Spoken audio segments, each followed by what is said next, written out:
Hello everyone, how's it going?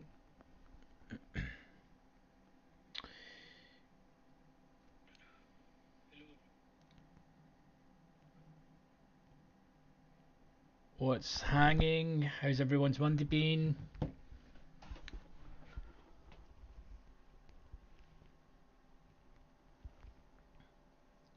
We are just watching the bonds, treasuries trickle along. It's been quite an active day actually in treasuries today. We just absolutely dumped until we got to last week's value area low. And POC moved across the board and now I think we're gonna 14 and a halves to pretty much back down to POCs probably. Going to be the play, but we'll wait for some people to join, and then we will probably jump into indices. To be honest,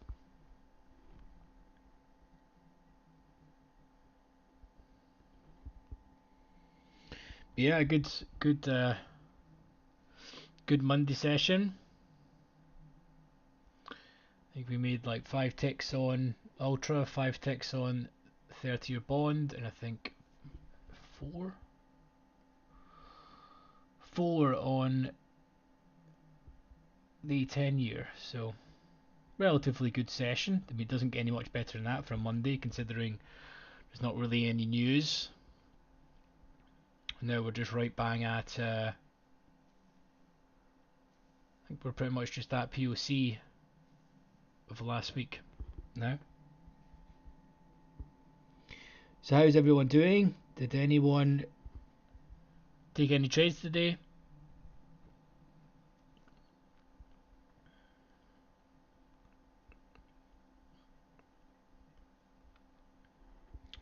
I had a look at indices this morning, but it was already pretty chilled in some treasury trades, so it's just an easy life, you know. I think that's pretty much the.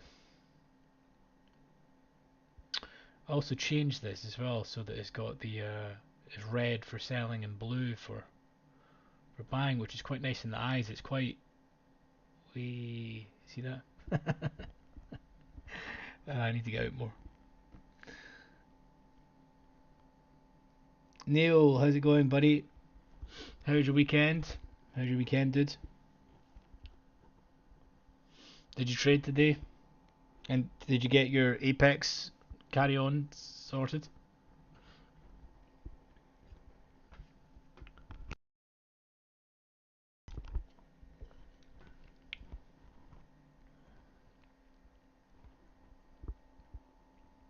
Nice. Nice. Well, the European football's on at the moment, so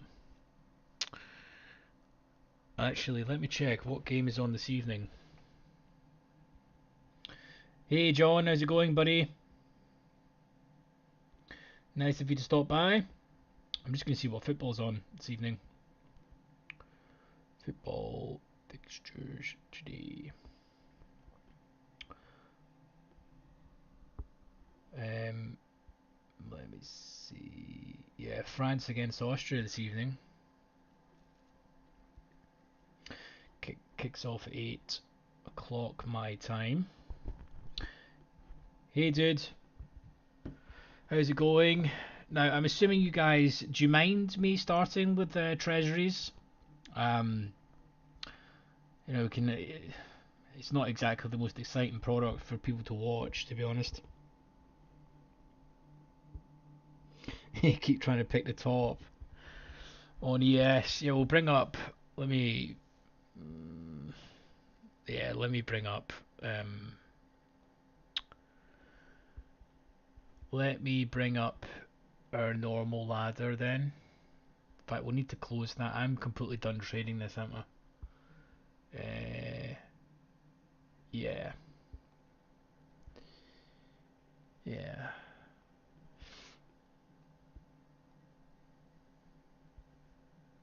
Mm, mm, mm.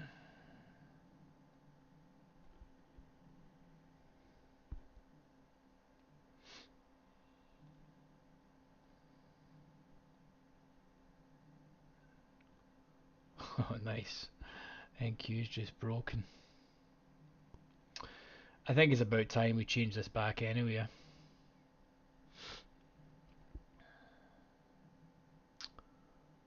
I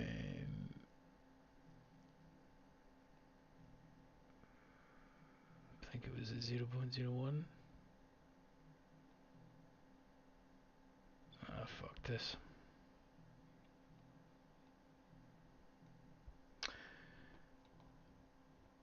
Oh.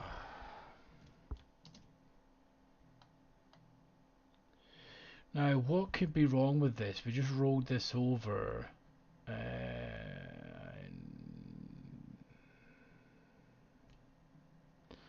you know what the quickest solution is going to be for this?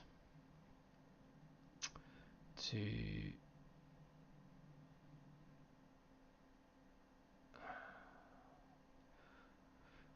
close this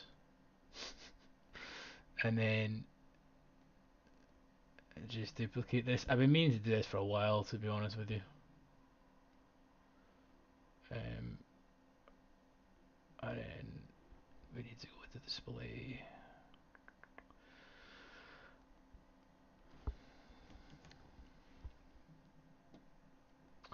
I have some technical issues here. I think it was you, isn't it? NQ U. Okay, I actually feel better already having that down at 1 tick.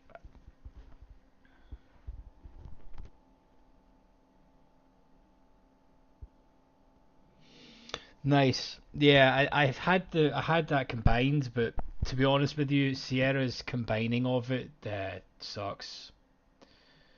What I mean by that was I like to see the best bid and the best ask like I'm seeing, and it's just quite refreshing being able to see that.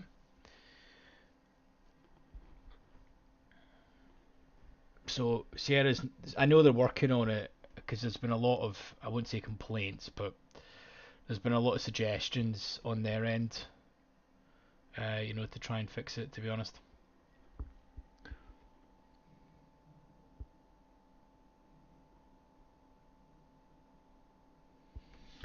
So wow, we are absolutely ripping here. What the fuck? Holy smokes! What is delta at here? Plus 13. Is that it? Wow. I did not realize we were pumping so much. So basically, if you didn't buy today, you're dust. This is one of those days where you either have an absolutely day of the gods or you're left, with your tail between your legs. These exact days is exactly why I love trading treasuries.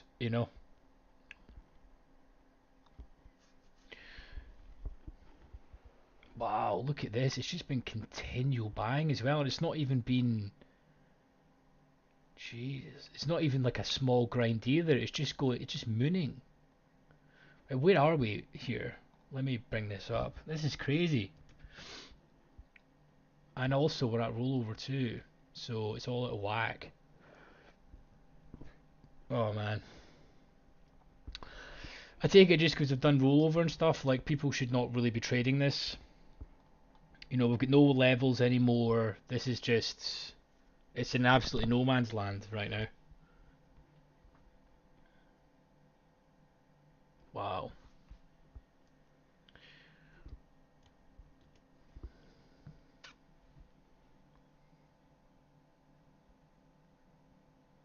Yeah, jeez, oh. I mean, everything is mooning. This is crazy. This is crazy. God, I don't know how I feel about it because I checked this morning. Well, not this morning, my time. I checked at market opening. We were doing this, right? And I was like, oh, okay, I'm just going back to treasuries. And then since I've left, the market just went parabolic. What the hell? Look at this. It's not even a slow grind either, and there's so much block buying as well. Jeez, oh.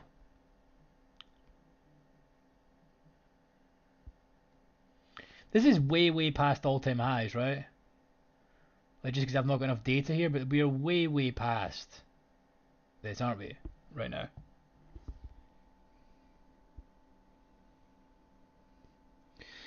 Well, this is the thing as well, Neil. I mean, there's absolutely zero value built up here. I mean, none. There's not even the slightest pullback at all. I mean, what? How many? How many? This is crazy. From here, then, right? Let's give it a 104. More than that, Jesus. This is so. This is crazy. Wow, this is the biggest pump I've seen in a while. It's madness. So since here, we've not really had a pullback, to be honest with you. Just a casual 216 move, tick move for a Monday, you know, just a casual Monday. Not no data either. Jesus. We've got a little bit of volume here, but that's incredible scenes. So, is anyone made money today? Where would you look for pullback to buy on ES? Hi Golden. So, uh, I mean, honestly, where would I be looking to buy this now?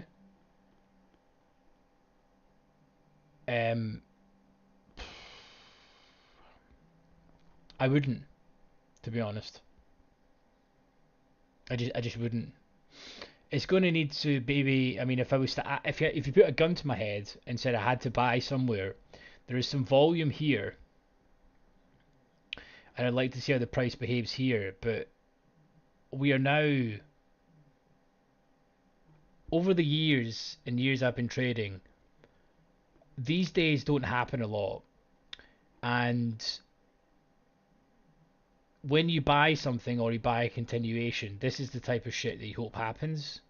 Just the sad thing is it doesn't happen very often when it does this, because we're just continually going bid at the moment. Um, and as Neil has said as well, what goes up like this has to come down, and the fact that there's not been a lot of volume in here suggests that there's not been a huge amount of volume, and there's not been a lot of value built up, so this can just crack, you know. And what's going to be interesting as we get towards the close, all these people need to liquidate their positions. So we're going to need to consolidate at some point. This can't continue going up because everyone that's bought today needs to try and get out. There needs to be like a sort of hour consolidation period so they can just get out their positions. Or, which I highly doubt, they're going to carry it over the whole time, which I doubt. But yeah, this type, see, the type of trader that I am, this type of price action gives me nightmares. This is the opposite of my type of market. Just I much prefer a mean reverting market, where there's key levels for context, and the market sweeps levels, goes back into value, things along those lines. This is just not this is not my thing. But conversely, we've seen treasuries dump this morning, and the typical theme is meant to be if treasuries dump, then indices go up. We're seeing good old NQ ticking down a little. That was probably a bit of a tangent there, to be honest.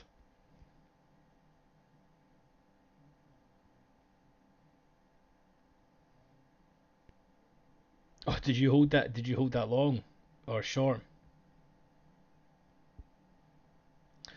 Yeah, exactly.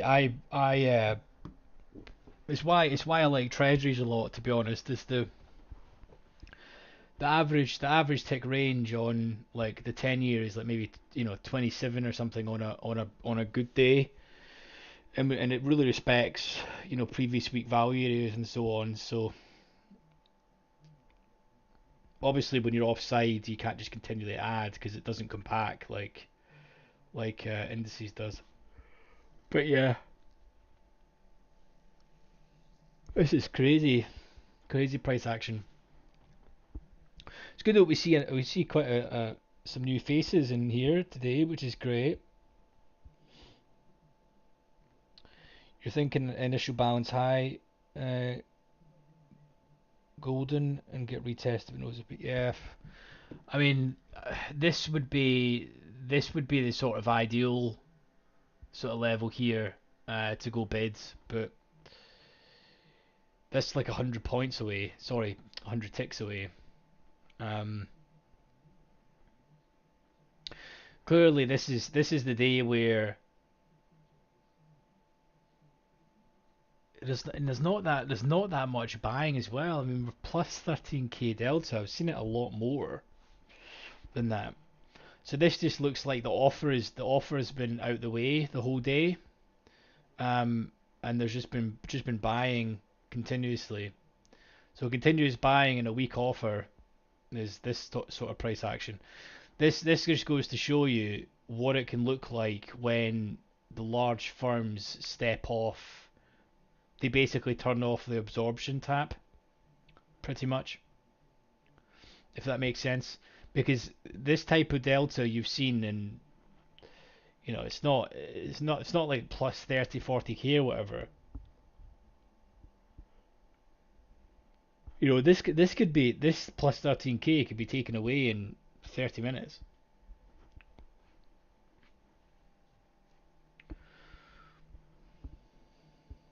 Nico,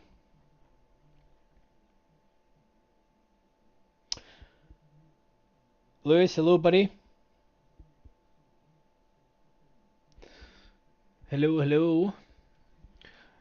So yeah, this is. Did anyone that was trading indices today, did anyone actually take any of this move? Because it's actually really hard price action. Because either you bought and closed your eyes, because where are you getting in with here? Do you know what I mean? There's not a pullback. There's no correction. I would need to see what the order flow looked like when this was happening, but it doesn't really look like it was the easiest to trade.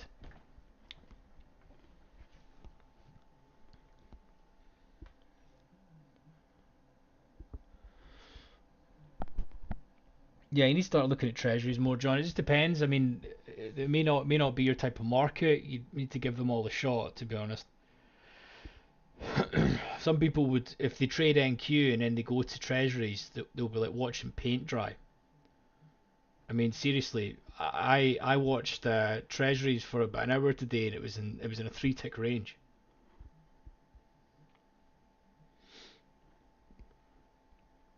It was a good day. That was not the best hour, but it's consistent. That's the thing. You know what you're getting on a day typically.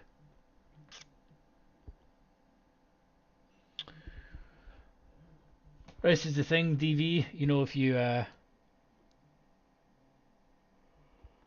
fully had a crystal ball to be able to determine if the market was going to do this. But did anyone watch the order flow on the run up of this year? Was it smooth, or was it how weak was the offer? Because it looks like at the moment that there's not been that much positive delta for us to get here, as we're just continuing here.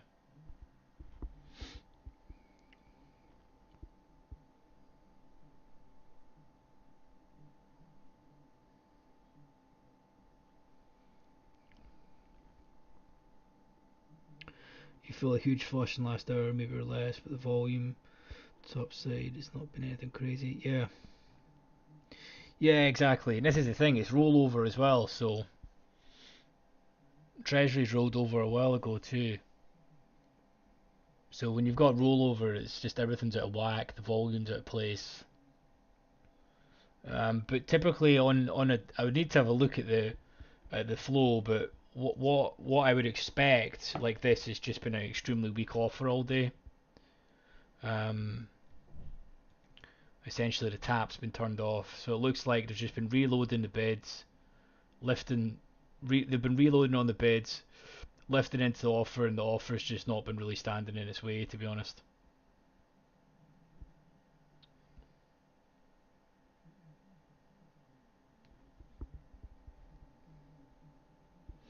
Ayo, how's it going, buddy? Nice of you guys to all stop by. Hope you all had a good weekend.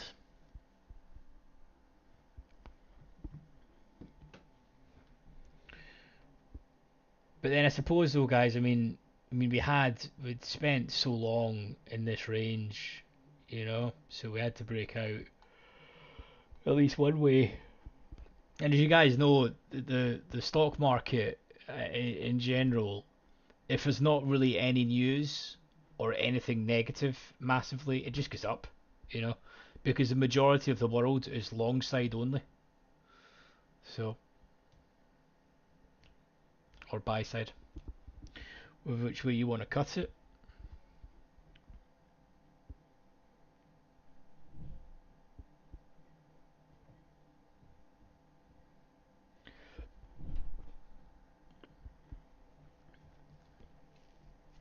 So it just started from lunch and it just went parabolic.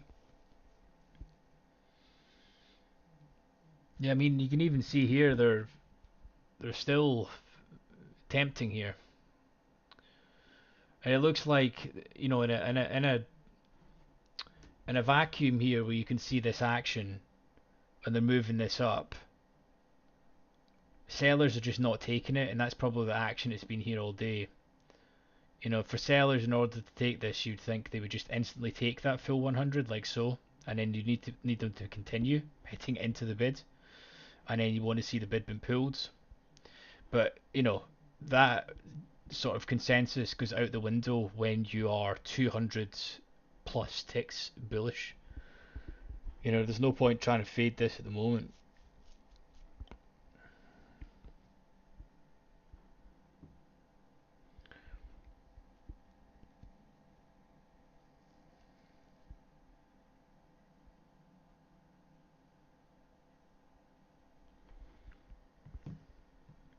It does feel much nicer to have NQ back down to its one tick. We've missed it actually, rather than having it combined. Missed the wild brother. I've just noticed we need to roll these puppies over.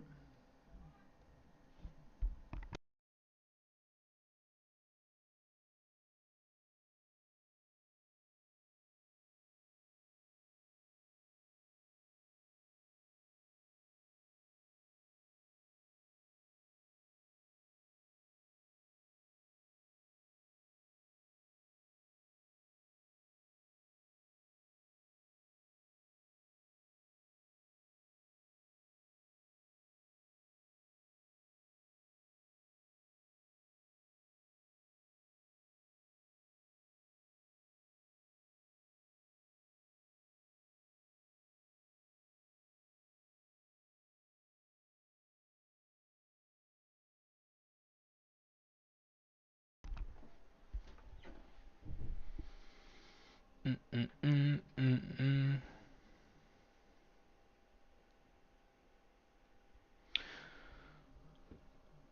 So what positions did you guys take longs on ES? Or I'm hoping if you have taken a stab short at ES, you've not continued, because that was my worst. It's one of my worst traits, to be honest, is I have to have a cap on if I am fading. I have a loss limit that happens. What I mean by a loss limit, sorry, I mean like a number of tries. So if I'm fading here, and I get hit 3 times and say I've got, maybe 30 ticks of risk or something with a couple of contracts, I need to stop after that because you end up just doing your arse in if you continue fading.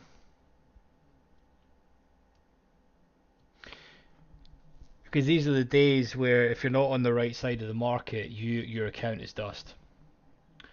If you're stubborn. I'm sure everyone's been there at one stage. Nice, Neil. Good discipline, buddy. Good discipline.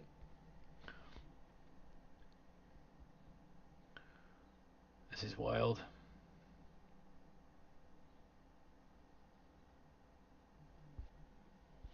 It's to be expected in election year and stuff, isn't it?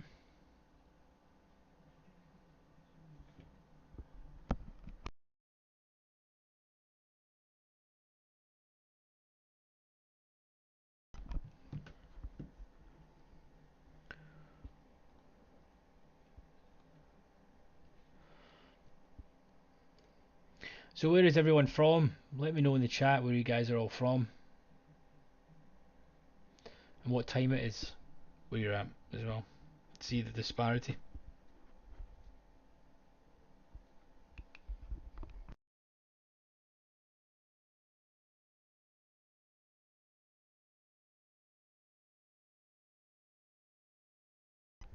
Jeez, oh.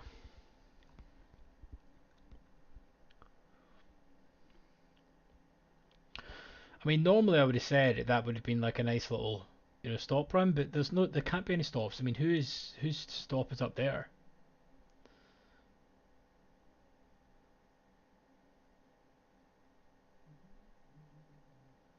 It's crazy price action, honestly.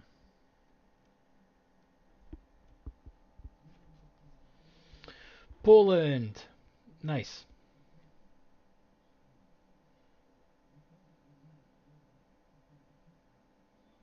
Oh, Lewis, you've got the right idea, mate.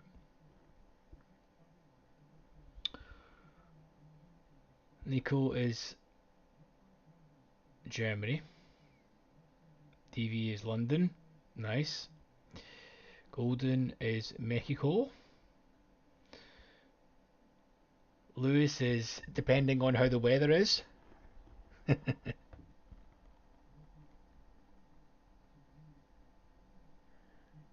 No, no, no, Lewis. That I think is good to have. Make sure you'll be paying tax in the most efficient one, right?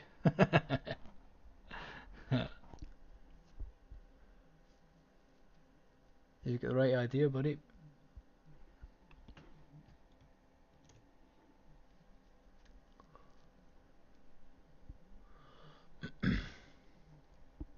I think on days like today, I think if you didn't trade, it's a good day.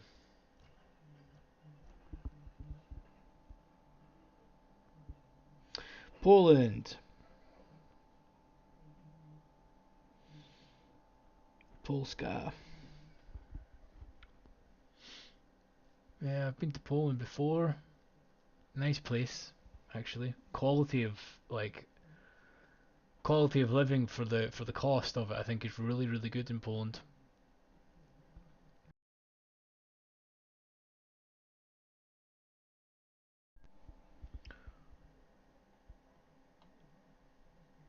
Unlike London, where you need to chop off your one of your arms to buy a house.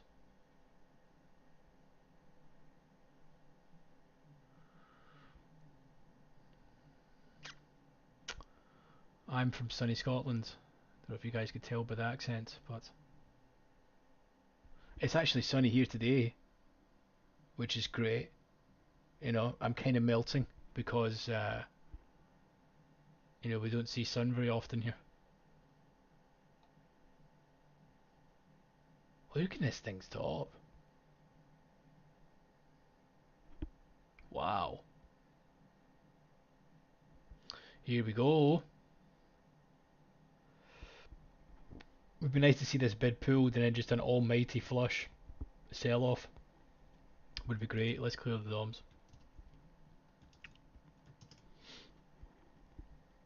Okay, let's check if we can just get an almighty sell off and the bids pulled massively. Here we go. Oh, the buyers just took all of that as well. That's a shame.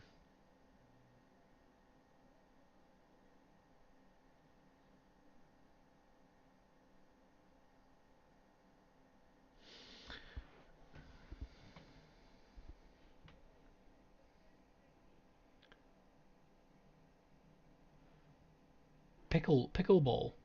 What's pickleball? Those are my two daily activities. I'm not trained today. Just roll over and have my chart. Still no contract. Hard to get out. Yeah, exactly, Lewis. I completely agree. That's probably why the market's doing this. To be honest with you.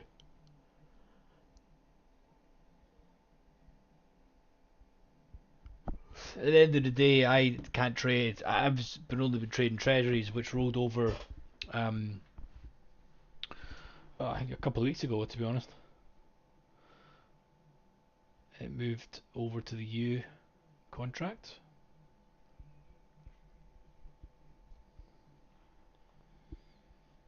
But yeah, what's pickleball?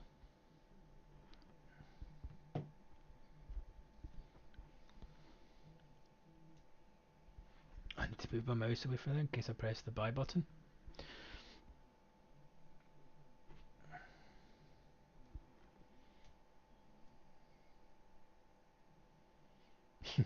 The last thing I want to do, buy 5 contracts and then it dumps.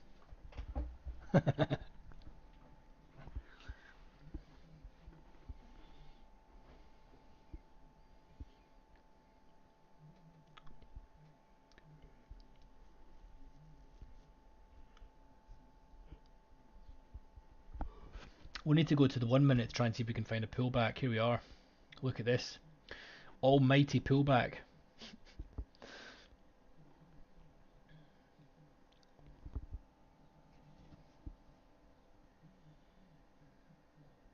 I think so, Neil. I think we're on. We're here we go. We need to see the Russell and the Dow. I'd like to see them go down a little bit more, to be honest.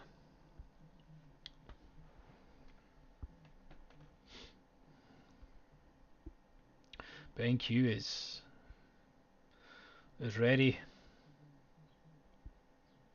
I mean, can you imagine if we start aggressively hitting into the bid here and also the bid's pulled at the same time? Like this thing could really drop fast. Yeah. Wow. Okay, this looks a lot because it's a 1 minute, but here we are.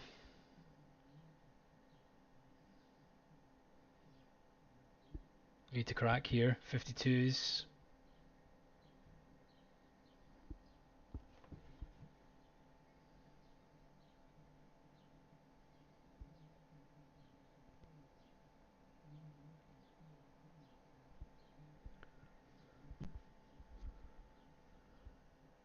Oh, it did. Lewis. So seeing a bid back up in NQ that's causing everything else.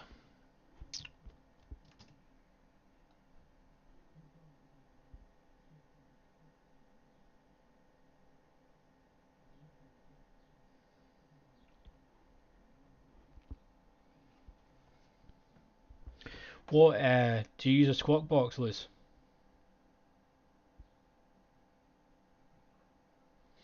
I sound like your friend Tommy. I do. Where is Tommy based, Liz?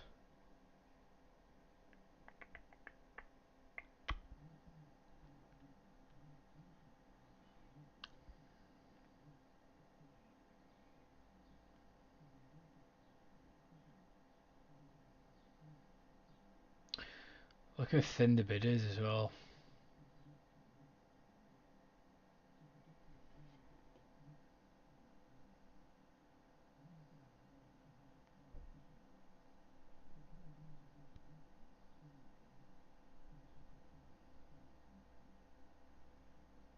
Yeah, exactly. Oh, maybe it just kind of breaks up the day, the squawk boxes. To be honest with you, I feel it would be good if you were trading on a desk, but not when you're just trading at home. There's no need. Especially as well, you need a really good squawk box, and it's normally like 600 or 800 a month, roughly, isn't it? Because the financial juices of the world and stuff they're just not it. You need to go to like Price Squawk or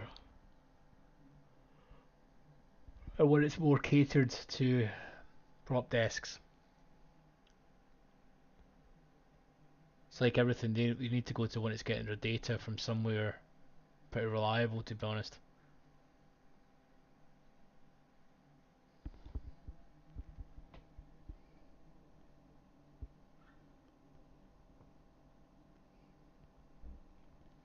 Yeah, what is pickleball?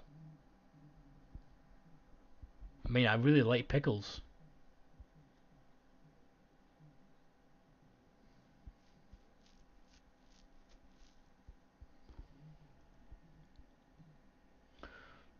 If I was to guess, it would be some like version of handball or something.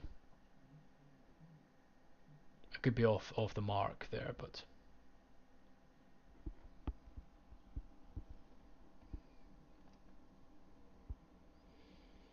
yeah, yeah. I don't. I mean, I think it could be helpful for some spots, but not massively.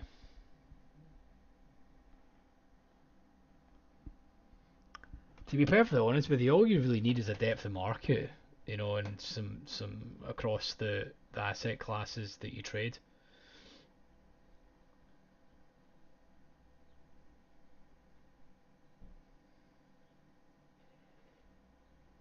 Here we go. The Russell is ready to go down as well. Here we are. Right, we need this bid to be pulled and some aggression to come in. We don't want to just pull the offer, 5 tick range, create more inventory, go down. I mean, we want to see some blood here.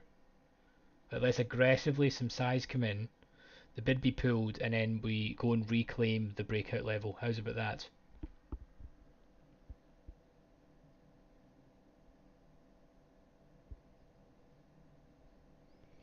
Yeah, that's the thing, Lewis. I agree. I agree. That's where I particularly only, I use market profile and volume profile for context. And then when it gets to the key levels, I'll start paying attention to the DOM.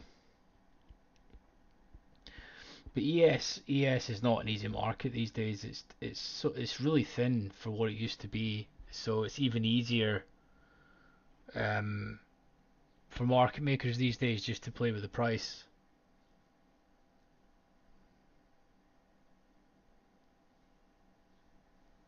I mean, a number of years ago it was like you know 300-400 bid, 300 bid, 400 offer. Now look at that, we're like 40 bid, 50 offered at the current price, and then it's like you know.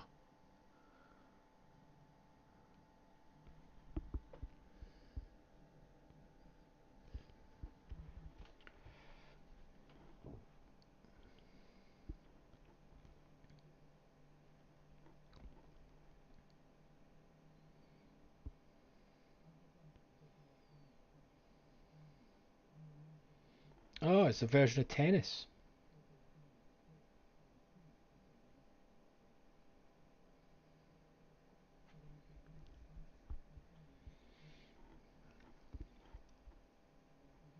Who would have thought?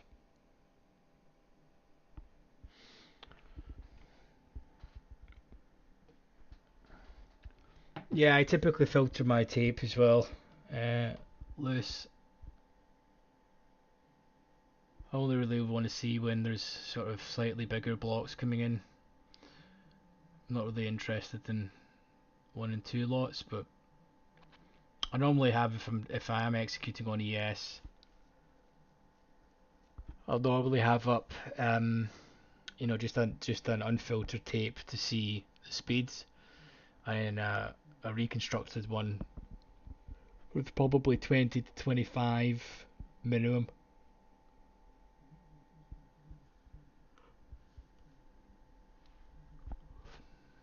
And then I've got MBO data to show on there, but I filter that.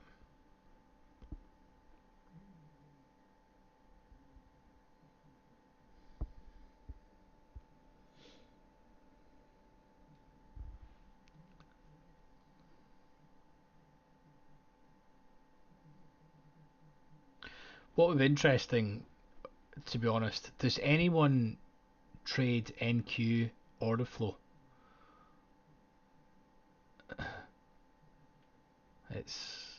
I don't know how people can do it. It's a wild market.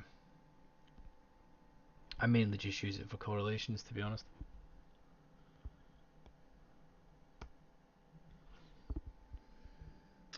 So I think Golden asked for a pullback. Here's the pullback, buddy. It's been the biggest one of the day, I think.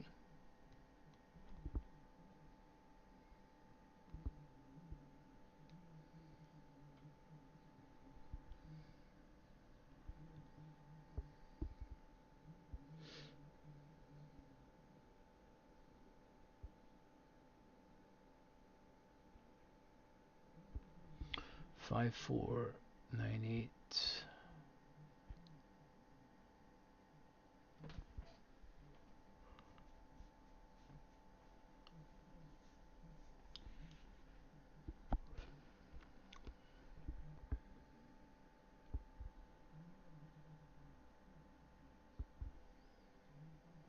I know. I think we need to chop around here a little bit and build up some value, because there needs to be some position closing. It'll be interesting to check how they do this, to be honest, because there's normally at this time I can't imagine open interest carrying over, so they're going to need to try and close out positions one way or another here.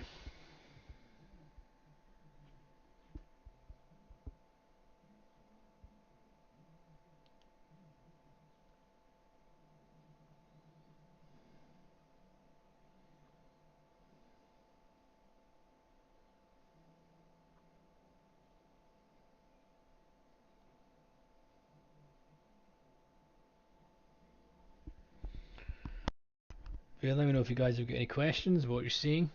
I mean, it's the same chart we have up all the time, but for anyone that's new.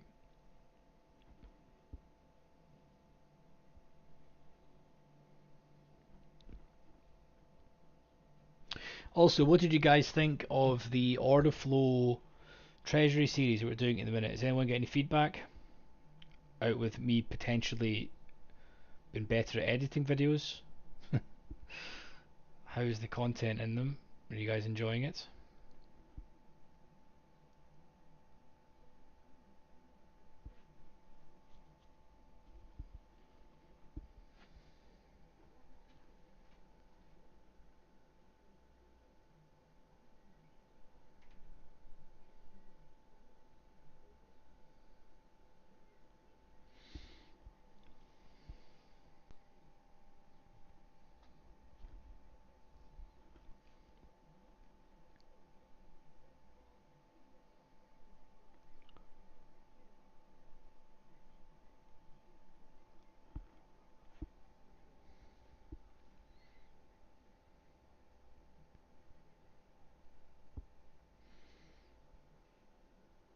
TP, yeah, what would you like to know, buddy? Just in general?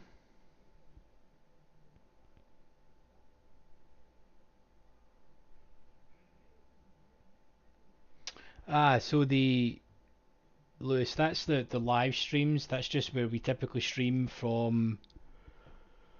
I'm in the UK. It's normally about 6:30 my time till about 10 past 9, which is 10 past 4. So it's normally about 2 p.m., 2:30 p.m. US to about 10 past 4. We tend to stream. Yeah. So the new videos up are we've covered absorption and backticking on treasuries, which is really easy to see. You just can't see that in ES, especially with the current flows that come in. Um, and then in the most recent video, we covered essentially a pressure point, step in the profile, and a breakdown. Again, not the same as indices. They're completely different markets at the moment. Oh, you watched it, right? Okay, TP, cool. I'm with you, buddy. I'm with you. Yeah, Lewis, there's so the live section is obviously the live streams that I don't unlist them or anything. But when you go into the videos, there's an order flow playlist that covers things like what is correlations, which future market should you trade. Because I'm trying to really get across to people that when new people start trading, for some reason they always flock to like NQ or oil or something. Um, and I've been trading for, this is my 10th year, and I can't read the order flow in NQ. No chance. I can see when there's some absorption happening, but it happens over like 5, 6 ticks, sometimes 8 ticks on NQ. It's far more difficult to read. Um, and then I'm trying to get new traders to really just. It's kind of like a gym program, to be perfectly honest with you. You need to do a specific gym program that suits you as a person. What do you prefer that suits your personality? Do you prefer slow or fast markets? How's your risk tolerance? You know, how many trades do you take a day? How do you have a trigger finger? In terms of, do you want to always be in action? A lot of that takes time to establish that.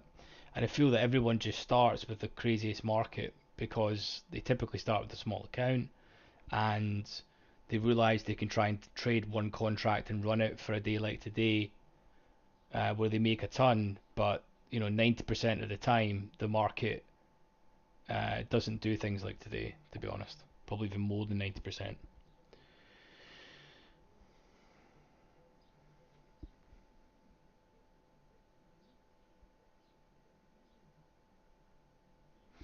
Yeah, exactly.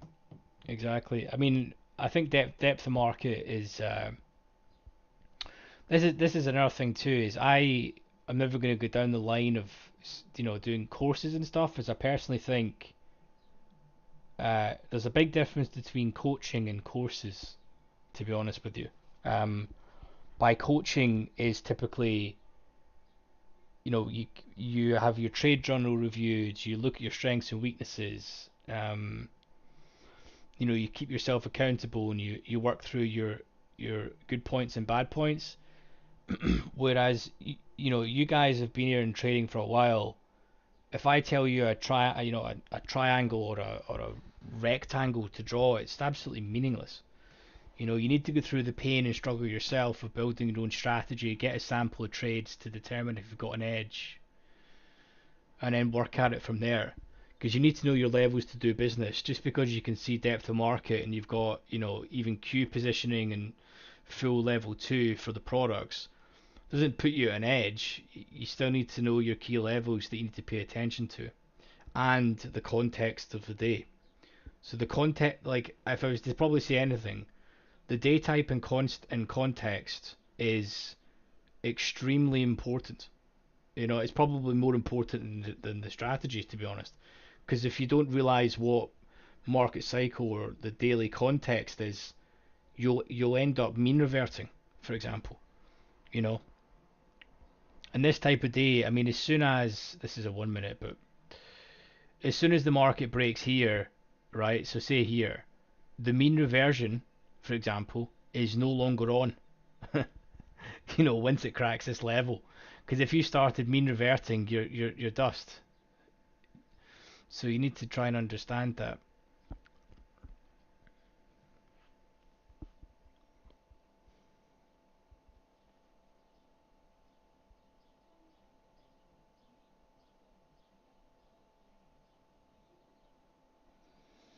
There's not enough sample entries. What do you mean? Do you mean like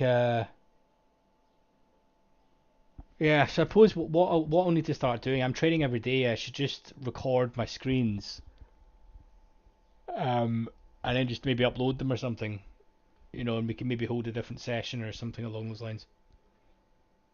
Because I typically only trade for like 2, 3 hours a day, where I'm absolutely zoned in.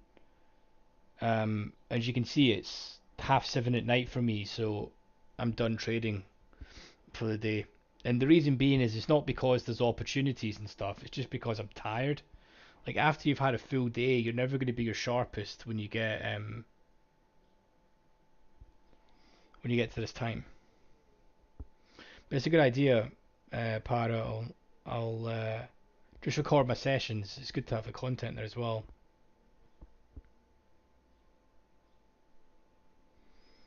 Wow, so you're an ESOG man.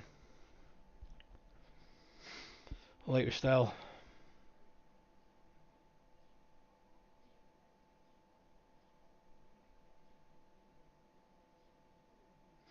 I like it how you've developed that setup where you're essentially identifying when larger firms are breaking down their orders, considering how thin the bid and offer is these days. Like they've got no option but to break down their order types. Like they're very rarely getting away with doing 300-400 in one clip at the minute. Just not happening, are they? They're having to break them down into more than likely 20-30 orders. Sorry, 20-30 contracts per clip.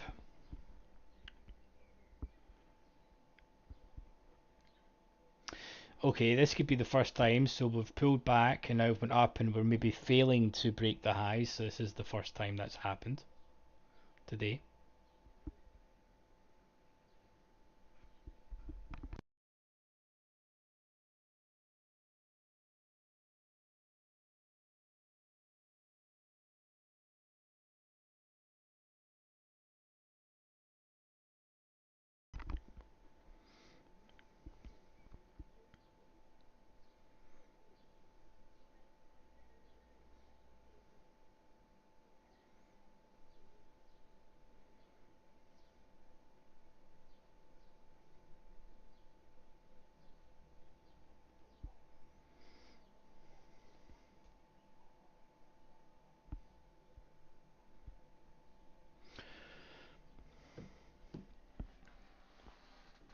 Okay, so what are we thinking? Are we thinking we're going to consolidate round about here?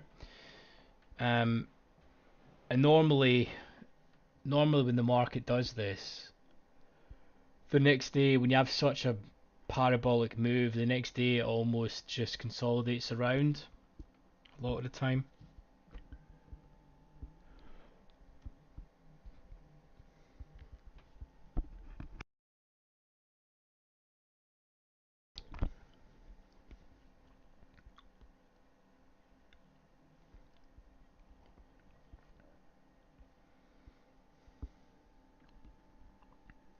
But it's good. I'm very pleased that a lot of you guys are not trading today, to be honest. It's extremely smart.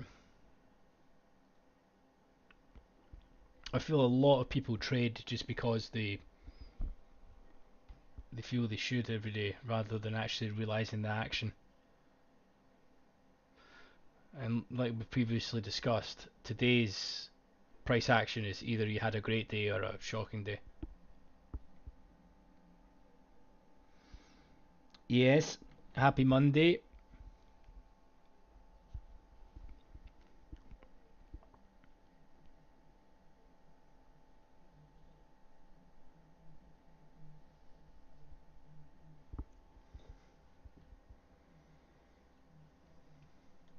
So everything else is, especially the Russell's raring to go here.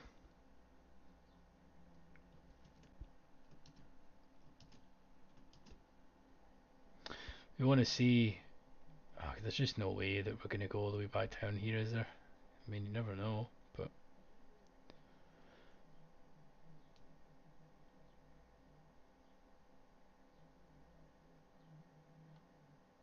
just shows you how weak the offer's been today, though.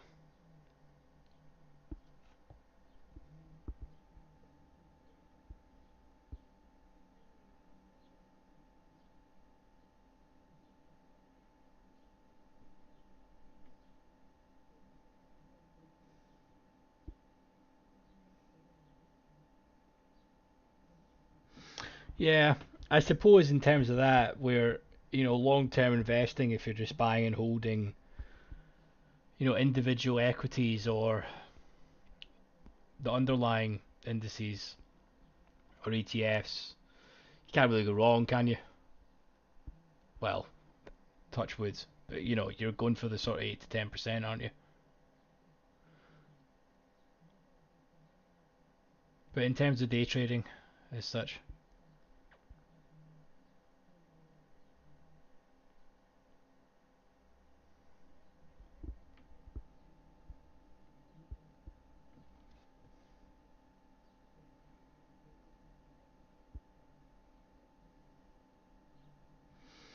well, that's exactly it, man. And I think once you get proficient at futures and day trading, it's it's fantastic, but it's you really need to know yourself and know your edge. That's the thing, and you need to understand what the context is. And I think anyone that doesn't journal their trades, they really should. That would be my number one piece of advice, to be honest, is you need to make sure and journal. Uh, this was my fear that we were just going to consolidate around here.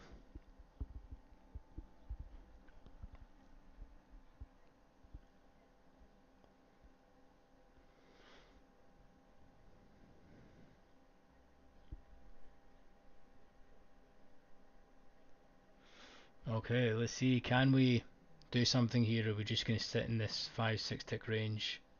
We need to crack 55s with some oomph.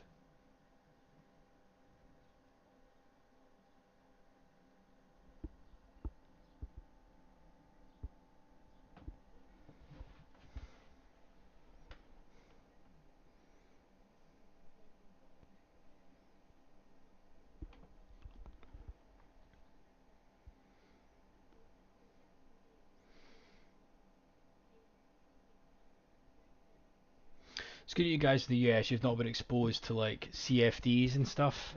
CFDs are a joke. There we go. Here's 55s. Let's see, can we take it? This whoever's absorbing it, 55 and a quarter needs to go.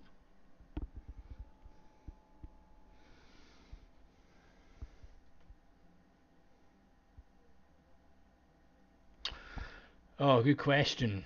So, um, I'm terrible at admin, so make sure you've got a good journaling software. There's one in the description. You can try it. It's a free trial. Um, where you can, depending on what your broker is, if you're using, I don't know, Stage 5, Edge Clear, whoever it may be, if you're using Iron Beam or using RTrader Pro, you can basically just export your trades in a CSV file and then import them in. You need to be looking at things like what's your average winning hold time, what's your average losing hold time, um, what's your max favorable excursion, your max adverse excursion,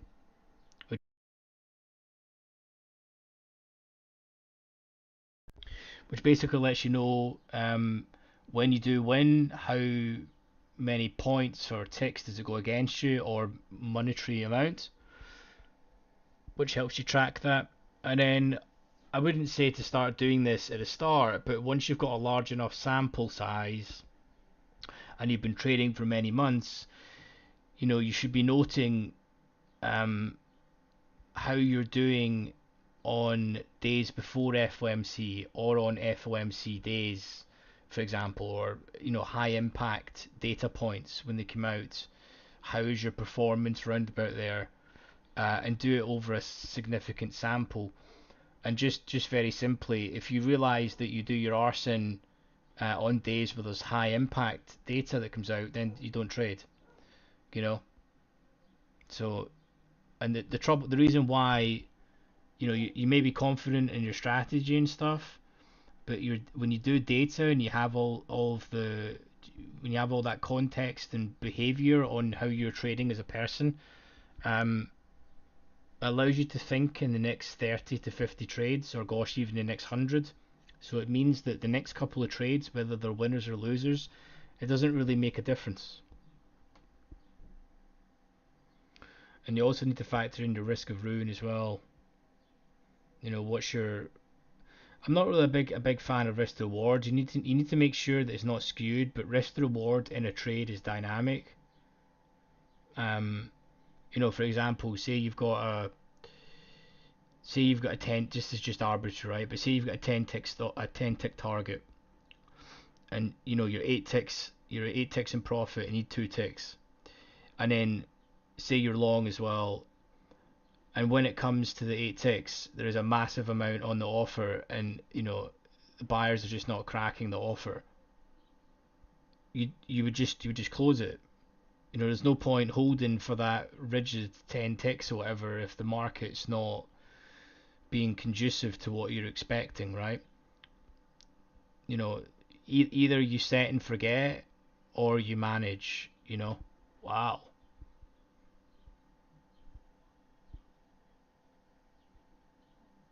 it's wild there. I'm trying to think what else you would probably look at, but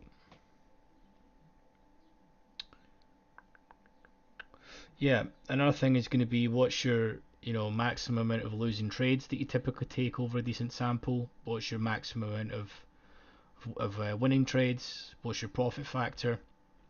You know, all these stats. I need to do it over a significant sample, and it should give you the confidence in your execution.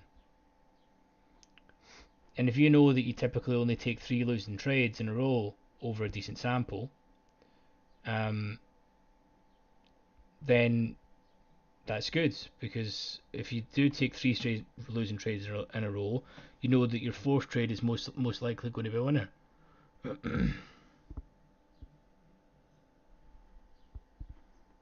Here we are. Do you see that amount of size that come in there? I'm too busy talking.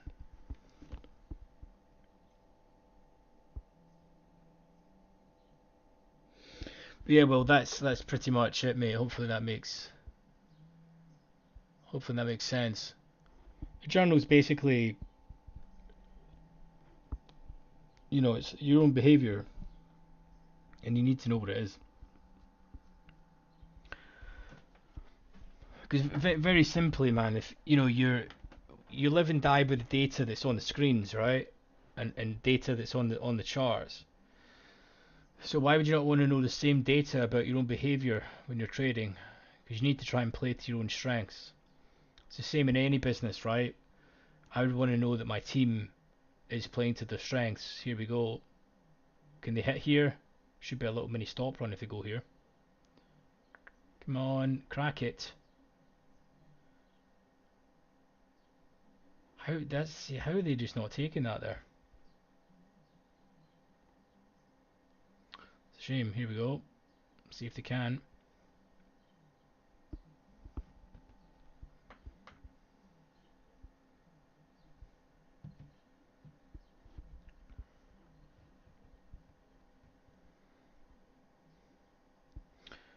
Okay, next stop is probably 49s, I think.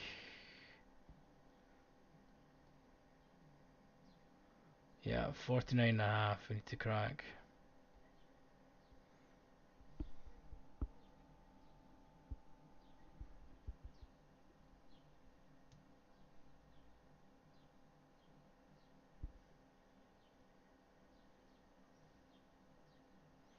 NQ's going. In fact, everything is ready. ES is kind of lagging behind here. I'm potentially going to take this out before they do. Yeah.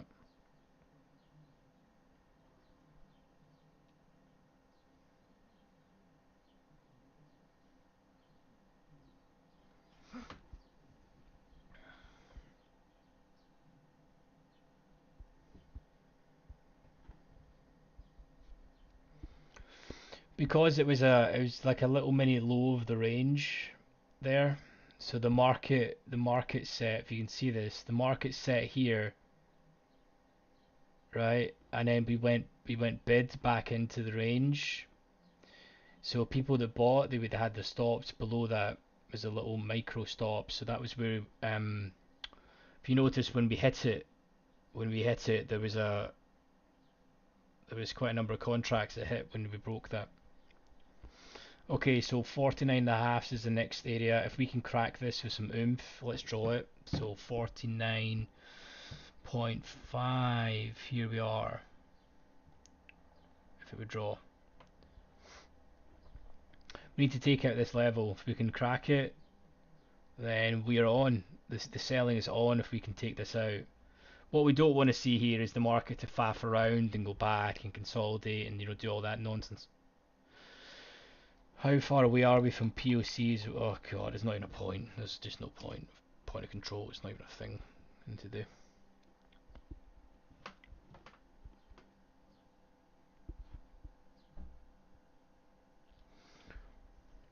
If you guys could hit the like button, if you are new and you've not yet subscribed, hopefully you've enjoyed me rambling and it's provided you some value.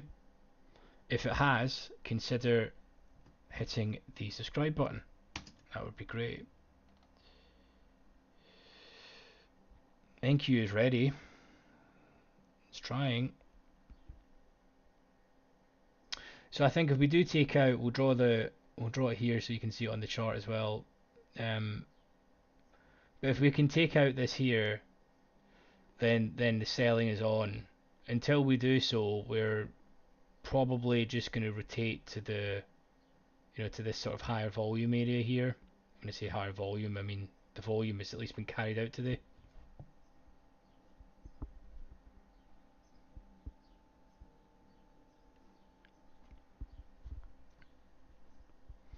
Which looks like we're happening at the moment.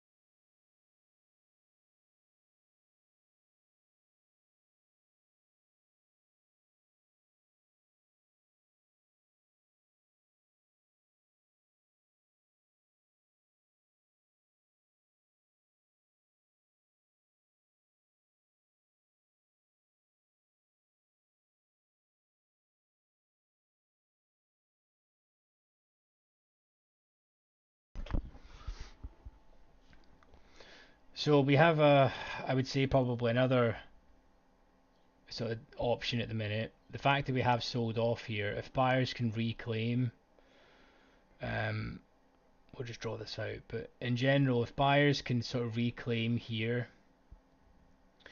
and pump above here, then all of the selling that's happened down here, they're going to need to cover, and then before we know it, we're sort of back up here. To be honest, so that's kind of what we're looking at.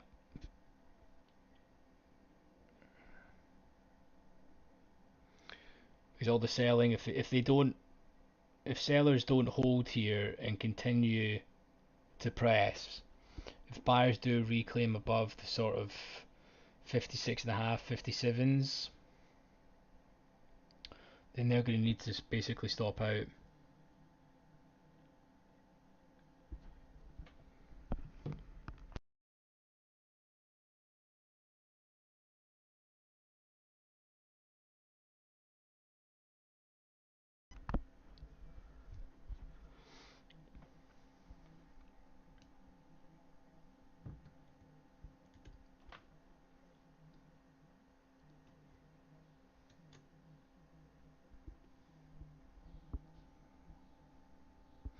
Yeah, but let me know if you guys have got any questions.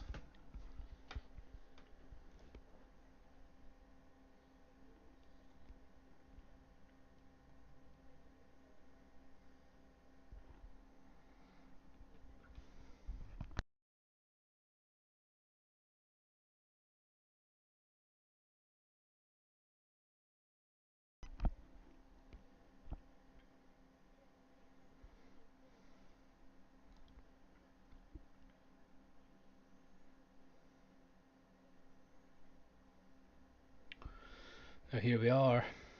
I'd like to see us take this 14.5s and sort of reclaim some of this today down here.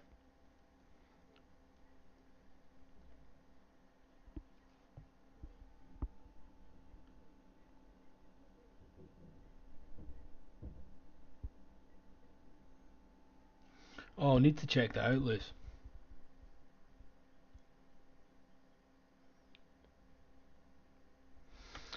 I'll need to check that out to see if my rough outlook is matching up here.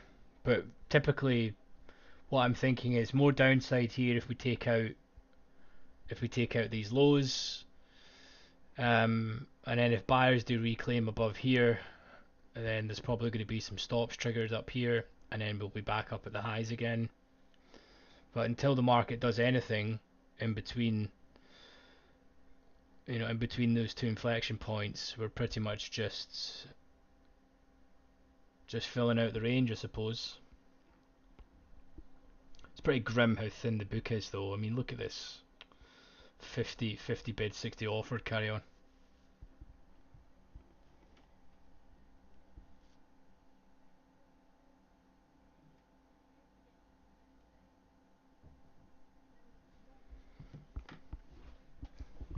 I saw from your charts, Lucy, do you use like some sort of reconstructed MBO data that you're doing? Like, have you taken their MBO data and basically written a study on it to highlight what you would call commercial orders as such, or ones that have been broken down, or is that the way you're doing that? Right, here we go. Let's see if we can push. Right, nice. Okay. I'm a very simple man when it comes to MBO, to be honest, but I would like to see what your. I take it are you hitting Sierra's API to basically pull from order type or something? I can't think of any other way you would do that rather than basically filtering via order type or something to know if it's been broken down as such. It's the only way you could know that. Right, here we go.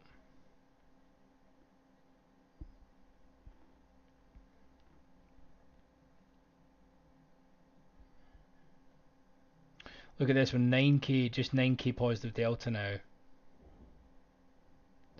which is absolutely nothing for just today. It's madness.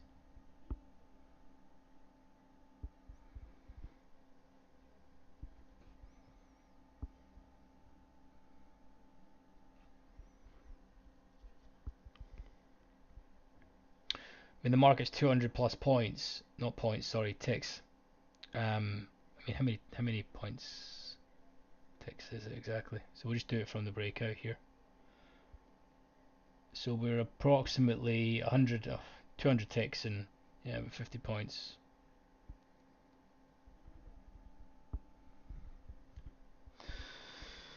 Okay, I would like to see Russell going down a bit more, which would help. But if NQ can go, here we go.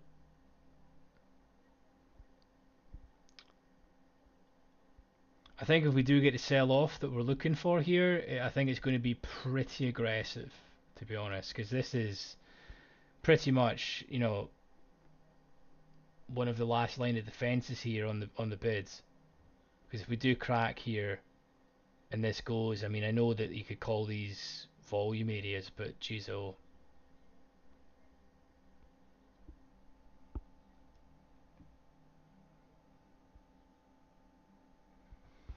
there's not really a huge lot going on.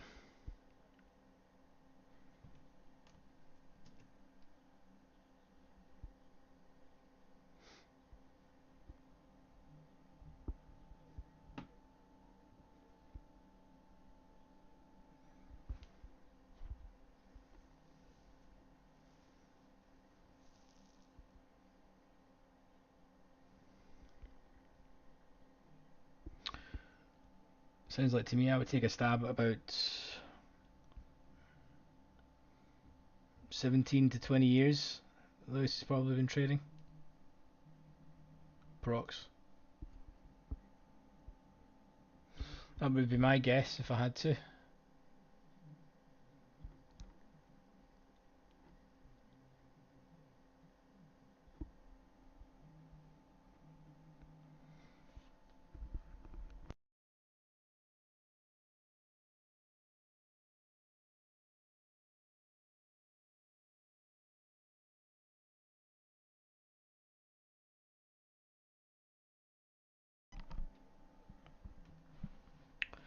How is everyone preferring? Does everyone prefer the NQ when it's at one tick? I actually think it's much easier to read the general flow across the board when it's at one tick, to be honest.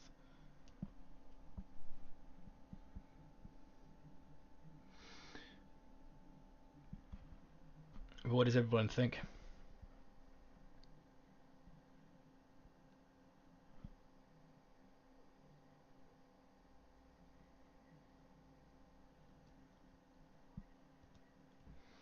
See, sellers should be taking that 100 there.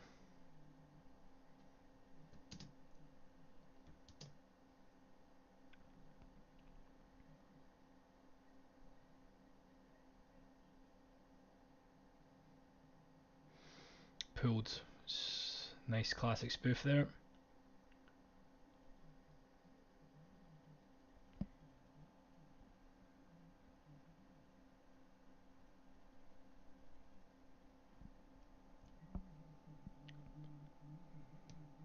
Wow.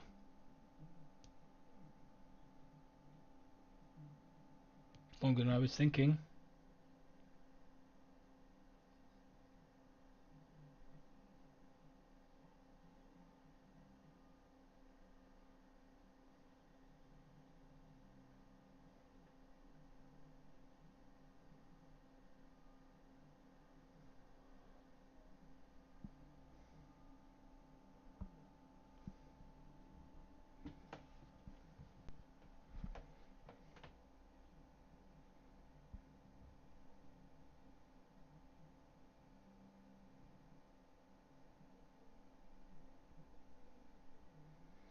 Four ticks increment. Yeah, I did have the four, buddy, but I think it's easier to see the sort of snapping movements, to be honest. Like, NQ will sell off. Say the market's selling off in tandem, right? NQ will then catch a bid, pull back, and then you'll typically see ES, pull in like 3-4 ticks or something.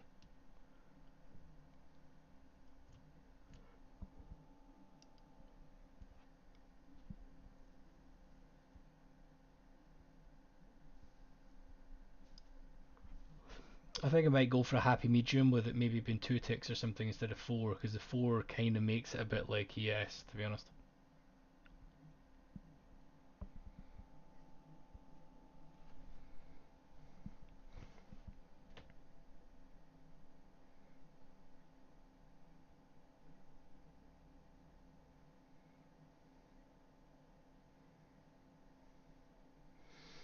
Nicely done, trader boy.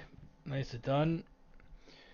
If you ended today positive, it's a great day if you're trading indices, because as I said when I've been watching on the stream here, you either had a really good day or a bad day. This has been the biggest correction or so on we've had the whole day, which is kind of be expected, right? There has to be a consolidation and take profit stage right now, but we still do have some downside if we can crack 49.5s here, a little yellow line, and we do it with some punch, then we can very easily take back a lot of the gains today.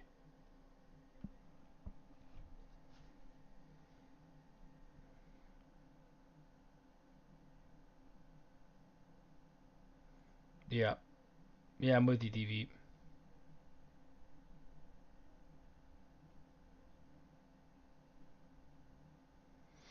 Yeah, exactly. Lewis, M period is always the wild one, isn't it?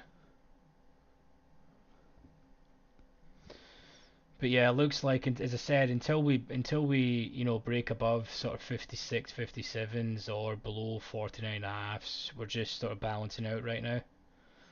And all this bid today, they have to try and take profit somewhere, right?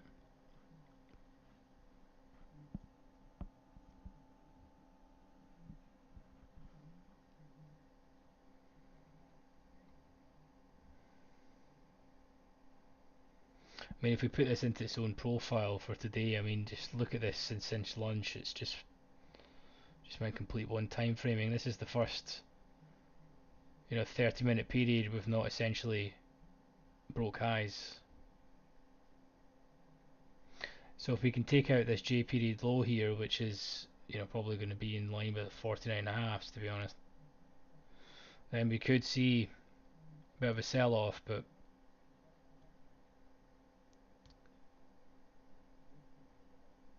looks like it's just going to choppy chop at the minute.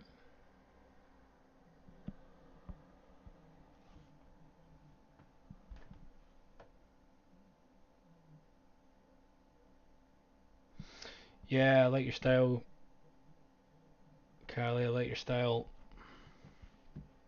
I wouldn't be surprised if we just filled out this range, to be honest, to close the day, and then tomorrow we kind of balance a wee bit more, and then potentially dip down to fill out the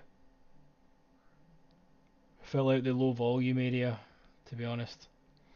And then depending on what data points are coming out, we'll probably finish the week back down here. To be honest, that would be classic fashion. Start the Monday extremely strong, balance out, fill out a low volume area, probably hit the highs one more time and then correct, and then finish the week back where you started. That would be classic.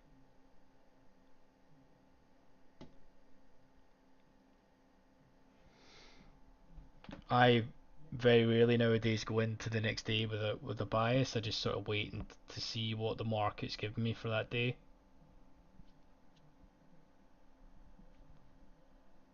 Allows me to remain neutral and sort of switch the position if I'm wrong. Just my way of thinking anyway.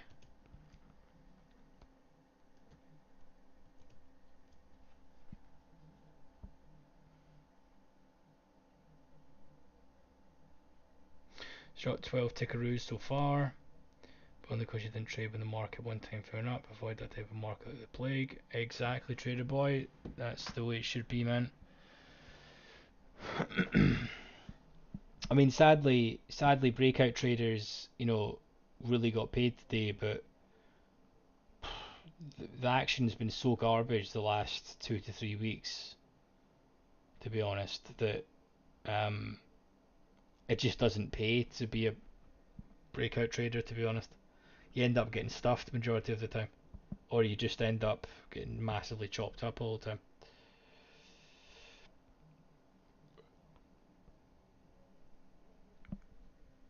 NQ's going. Let's see if ES can get some steam.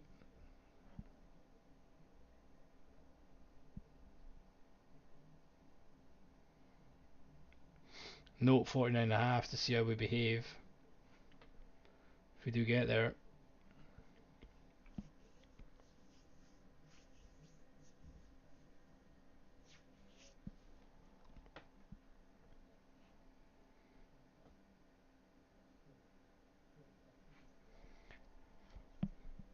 Yeah, I saw some a post about it, Neil, that they basically said it was to do about iceberg orders and MBO data not being helpful to spot iceberg orders, but that in my opinion is not what MBO data's for.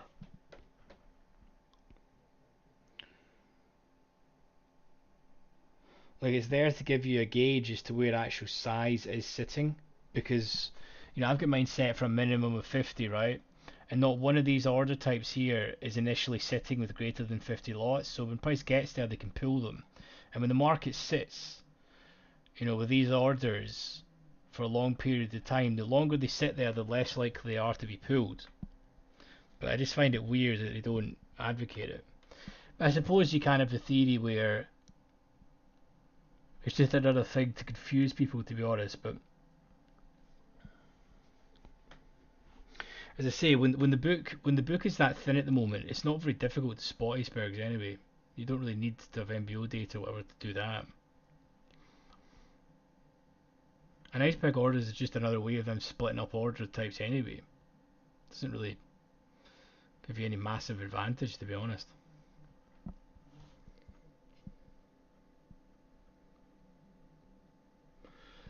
Yeah, exactly.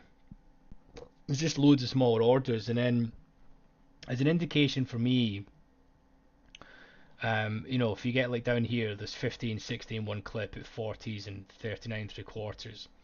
It just gives me an idea that when price gets down here and this is still in the book, that likely this is a price where a market maker firm is sitting. And when it gets to roughly this sort of area within like 4 or 5 ticks, they're likely to start filtering in the orders, because anyone that can sit with 50, 60 contracts, on the book like that, they've clearly got more size behind them. So it just gives me an idea as to where the market's likely to have a friction point, not the way that Jigsaw was. I think I read that article and ended up finishing it and was like, this doesn't really explain anything, to be honest. It almost just seemed like a jab at what's the other one called? Bookmap. It just seemed an article to basically justify, like, we're not putting it in and Bookmap's products a lot of shit. That was pretty much what that article looked like to me.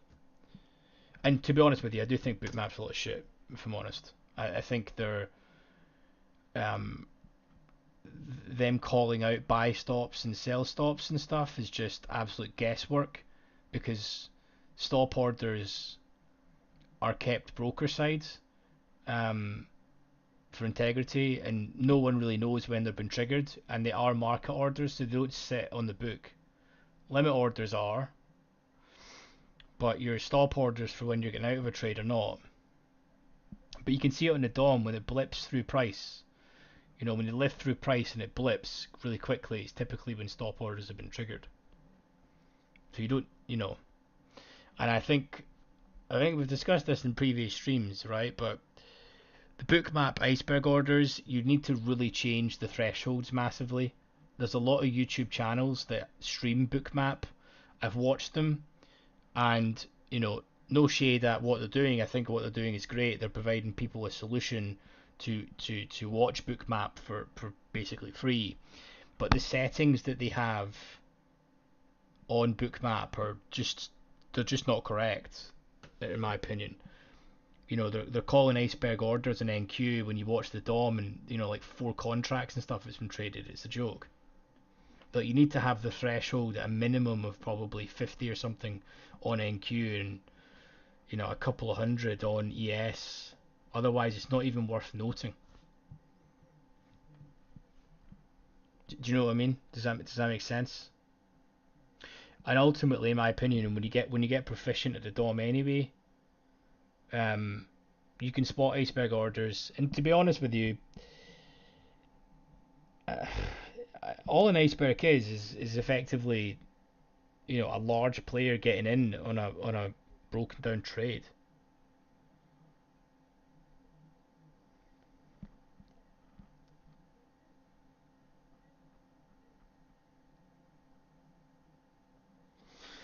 So MBO basically, it just gives me an idea, um, as to where there's going to be a friction point in the market, right? So you can see there was the 20 flash there, right? Um, and it was pulled. So down here as well, over in the Dow, you can see a 50 and 30 lot here, right?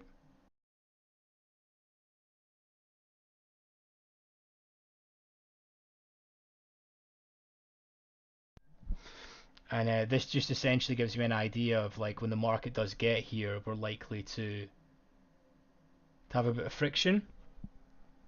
Is pretty much the idea. I only have it filtered to show 50s. I'm not really caring about, there's like algorithms. I've got 3 lots here, 4 lots here.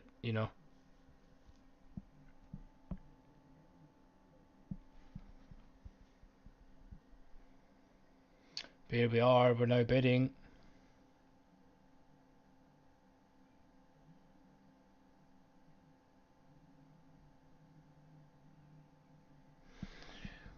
So, Callie, good point. I mean, you better believe, right, that basically the depth of market is almost like a game of poker, to be honest.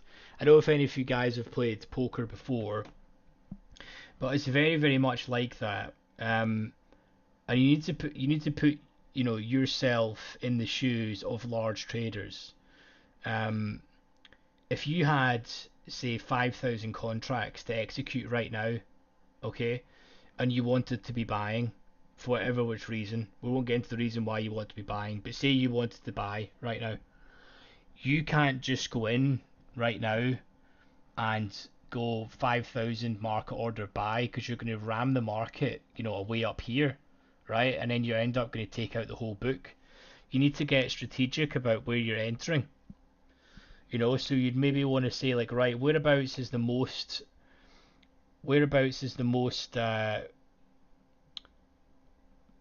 sort of movement going to happen on the chart where I can look to get filled. Okay, because ultimately, in order for you to get filled on your buy positions, there needs to be selling positions, in order to get you filled. So you need to ultimately take price to specific areas where there's going to be a lot of sell positions, so you can ultimately get filled, right? And it's just how the market moves. And a lot of the time, people forget this as well. Days like today, where there's not really been any news, there's not really anything massively happened, but the market goes up and down. And big investment banks and market makers, they take calls from, you know, pension funds, different big commercial sides in order to execute their positions for them. And when they do that, they will be quoting them, below the best bid, or above, for example, the best ask, right? So they're going to make money in that trade, and they then need to decide, are they going to hold that position or are they going to instantly dump it? And that then creates volatility when really nothing's happened. To be honest, there's not been any macro or fundamental change in anything. There's not been any news. They just have to cover their exposure, and that creates volatility. Does that make sense? And the reason why, a big pension fund maybe say, I won't do in contracts, or maybe contracts easy to understand, but say they're like, right, we want to be long S&P, 1,000 contracts or something, right? Um, these numbers are arbitrary, but then Goldman or Citadel will basically take that order, and then they'll need to chunk it down for them. You know, they can decide then, do they want to take on the full order and just give them the price, or do they want to add that to their own portfolio, whatever. But if they don't want to hold it, and they're already net long themselves, then maybe they want to expose it off, you know, and basically hedge it off, which causes market movement.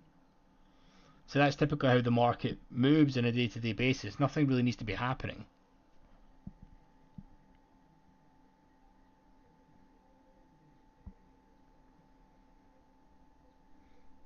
But that was an absolute tangent to explain, where MBO data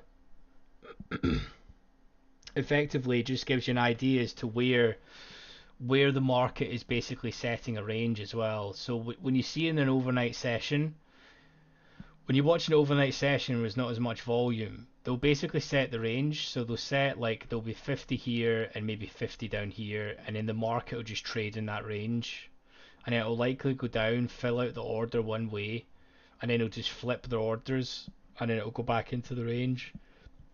That's typically how the majority of overnight sessions go.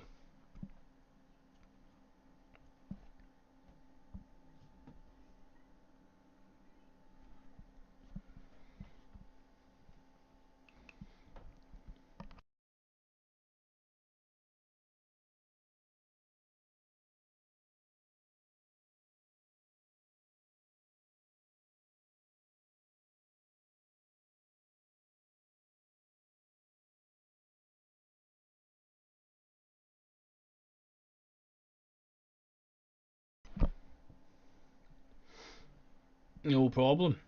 No problem at all. Good afternoon, JC.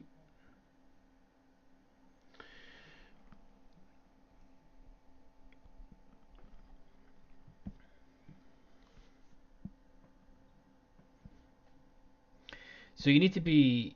The good thing about the DOM is it allows you to perceive the market and just how, what a market is, right? Which is just buyers and sellers meeting at a certain price, like an auction, you know? all the stuff we see with these candlestick charts and patterns and dojis and all this nonsense. So here we go. We just hit above this area. So I think we missed it there, but there might have been a little bit of a pop. So if we can crack above this level here, which are going to be a little mini stop run, if we crack above here, we need to hit it with some oomph. NQ's going.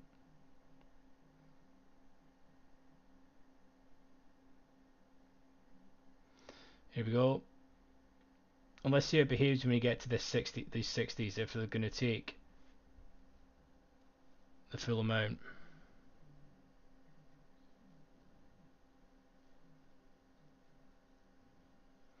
It wouldn't surprise me now for us to take either this level or take here, right? Sweep, have a sweep up here, basically close out their positions and then close back down in this range to end the day.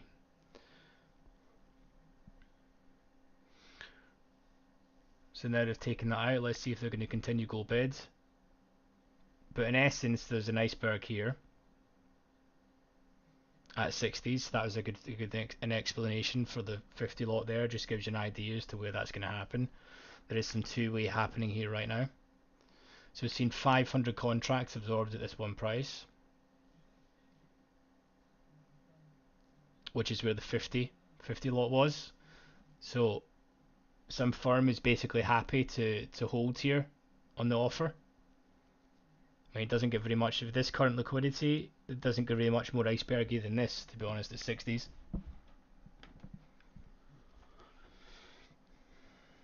And I would like to see us go up and maybe take this high, you know, bash it. Okay, they bang it above here, and then the bid is pulled, and we go back into the range.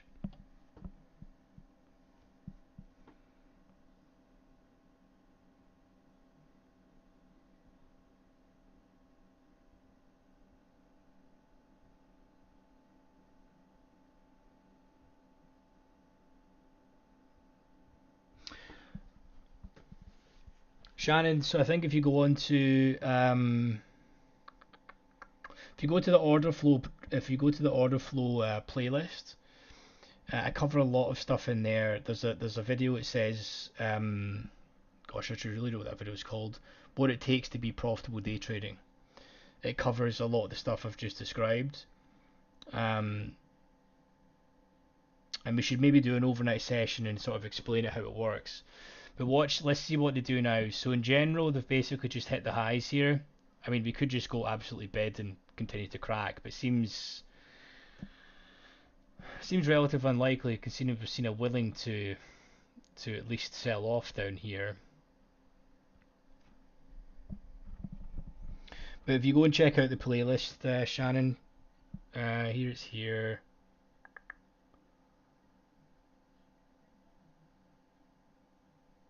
It's actually in the description of this video. Here's the playlist. Work your way through the playlist.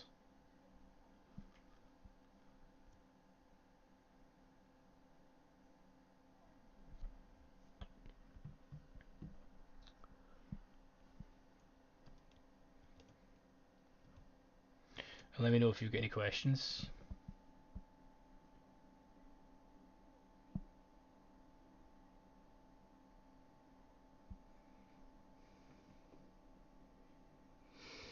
Check out, leave any comments in the videos you've got. But yeah, I can definitely see us somewhat back in the range, to be honest. The bid just needs to be pulled here, and then we're going to be back in the range. And that's another thing that you guys need to, you know, for people that are new to depth of market, you need to understand that the market moves in two ways. It basically moves with obviously aggressive action on one side or the other, right? But it also moves with, you know, orders being pulled. So for example, it's harder when ES is really thin. It's much easier to see in treasuries, but these concepts carry over to each market and different markets. It's just harder to spot when the markets are thinner. But if you notice, there's 107 contracts here, right? 108. When the market gets here, sellers start hitting in aggressively, as an example. When the market gets to these levels, there'll maybe be 20 it'll trade, okay, and the other 80 will cancel. So let's see what happens when the market does get here. It'd be a good talking point. But the market essentially can move by orders cancelling. So you don't really need to have loads of aggressive selling.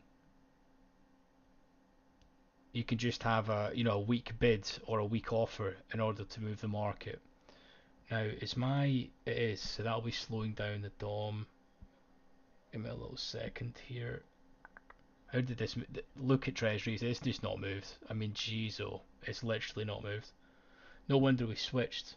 Right, I'm going to save this and I'm going to close it because it will be close. Yes. Okay.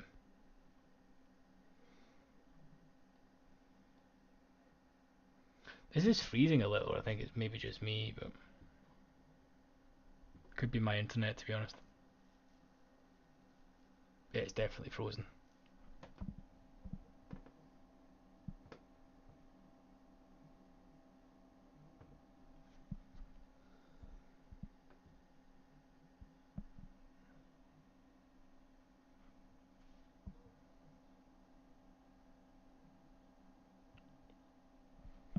What a time for this to freeze. Let me reconnect.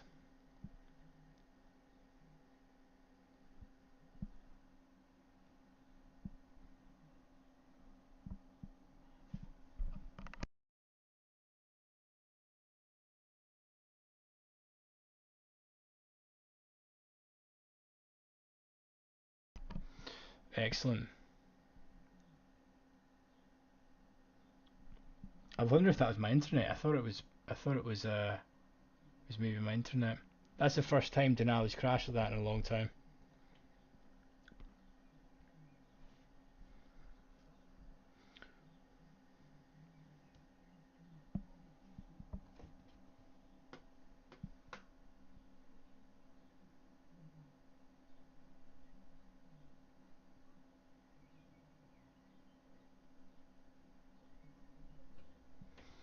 Yeah, I mean, it doesn't make sense to be going massively bid now, Lewis. I would expect us to sweep the high here.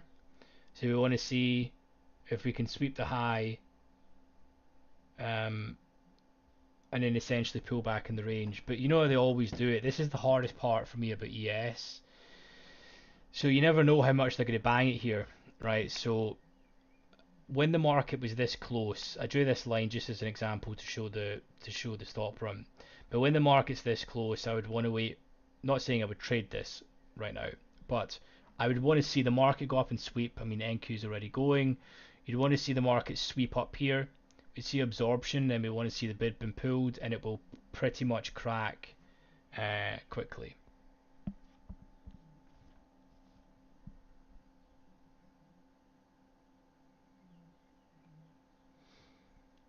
Great IV, nice of you to join us, buddy. I think you're a new face here. Nice of you to stop by.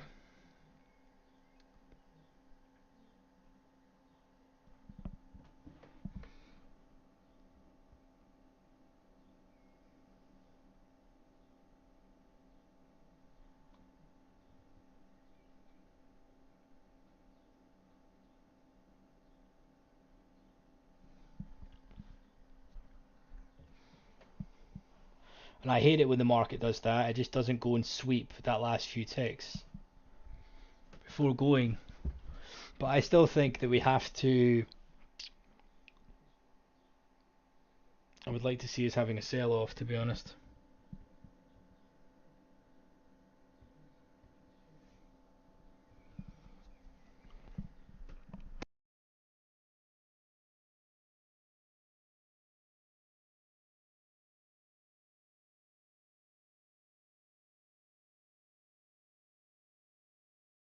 But yeah, did you guys notice the 60s that were there when we'd seen, there's probably been the guts now of about 1,000 contracts absorbed at 60s, where the MBO data was originally 50. So you don't know that they're going to do that, but it just gives you an inclination, because anyone that can go on a chart and smash down 50 contracts just willing to sit it out there, they've definitely got much more behind them, right? So it's just there as an indication for an inflection point on the market, right? Let's get rid of this line.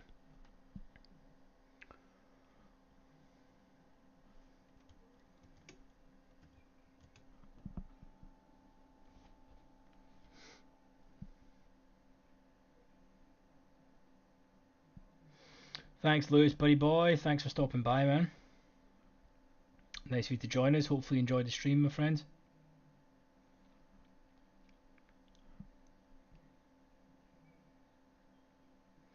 How do you think it will dip and then go higher? I don't know, I think we've already. I mean, how much more can it go in a day, man? It's been an all-time bid, this. And again, we are up at this level. It's pretty sketch to sell it, right? The only people that can sell this and be comfortable is going to be the large firms.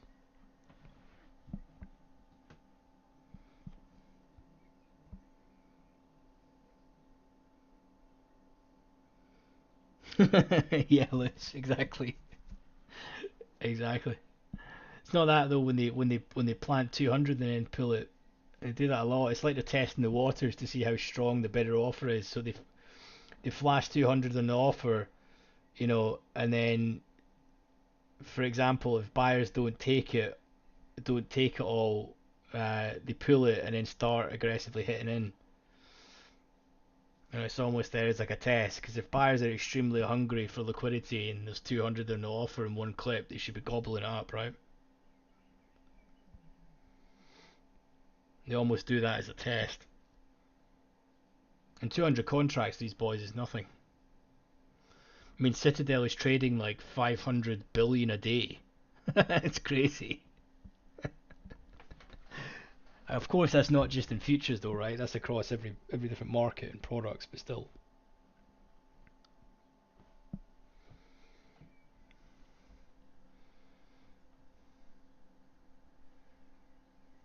I think the sooner everyone realizes as well that this game is not fair. These people have got more resources, more money.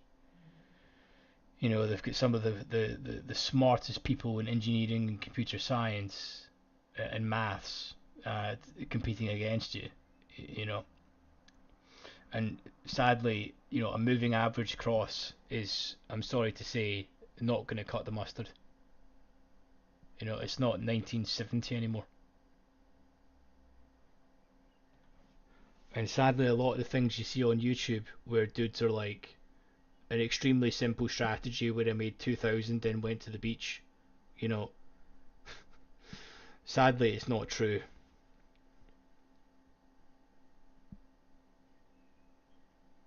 I think as the saying goes, if it walks like a duck and quacks like a duck, it's a duck. So, at least in this channel, you're going to get it pretty real that this is hard and it takes years of pain. And if you don't like to fail, then stop, because you're going to fail a lot and you need to actually be okay with losing. It's not like any other job at all, or side hustle. If you can go and work for Just Eat and deliver pizzas and get paid more money some days than trading. Think about that. It's not like any other job at all. You can do the same thing. You can do everything correct. You can follow your plan. You can do the exact same thing you did the day before and you made money, and the next day you will lose money. And you need to be okay with that. And the reason that you lost money, you actually don't know why. But you need to then believe that the next time you will make money. And you're literally taking food from other people's mouths while you're doing it. So you need to be okay with that.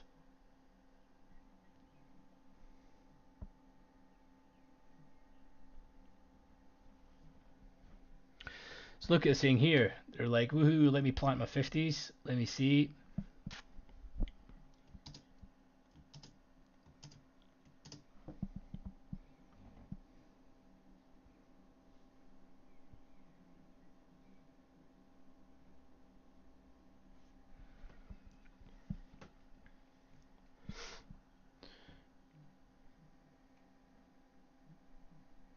I've not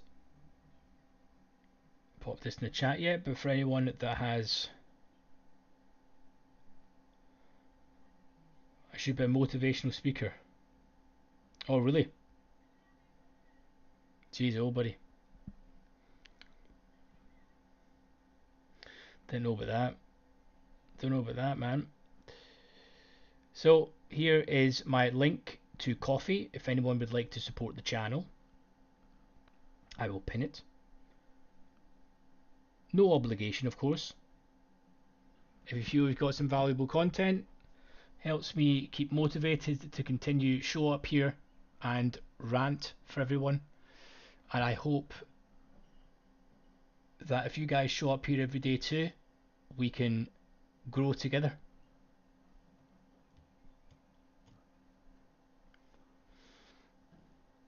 But I think realistically, trader boy, this is a tough gig, man. You know, the first thing I would say, and it's what I say to all new traders, is to start on thicker markets. The reason being is it's easier to read the order flow and you just get more time. Very simply.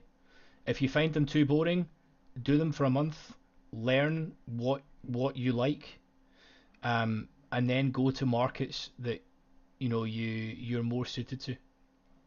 And sadly, I would always say like go to ES, but ES these days is just not that thick anymore. I mean, look, it's like 40 bid, 50 offered. It's not great. And then even when it's really thick at the moment, you're like 140 bid. It's not when it comes to like market on close and you're maybe getting 200 bid.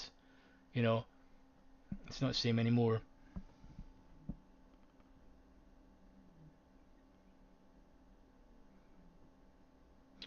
What markets? I would say treasuries, Sicko. I would say treasuries is going to be your friend.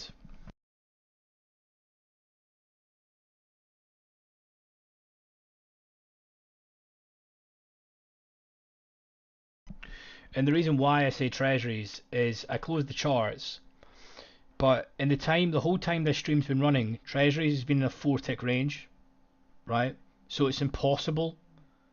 I'm not going to say it's impossible because nothing's impossible in the markets. It's very, very unlikely that you're going to absolutely do your arse in and lose tons of money, okay?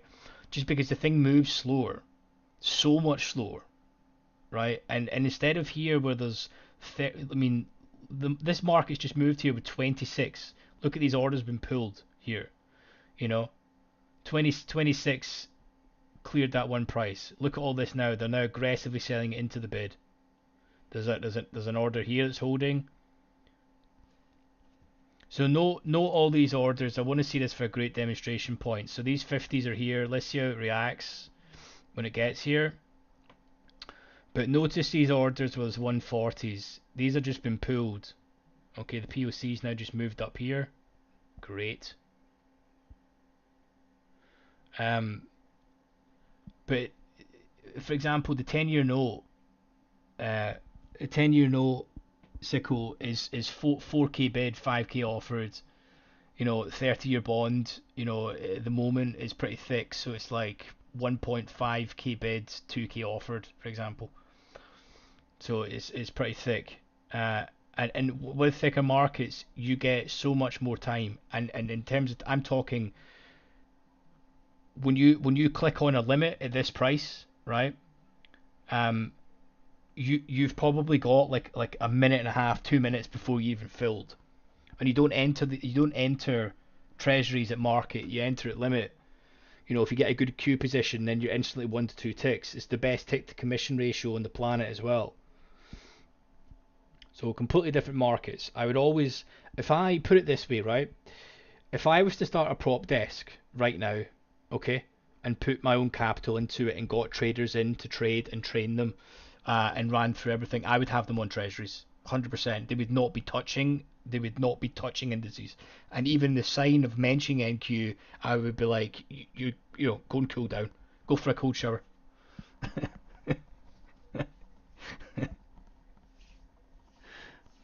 I would probably have some of them on the Eurex and some of them on the Chicago Board of Trade, to be honest. Would be splitting.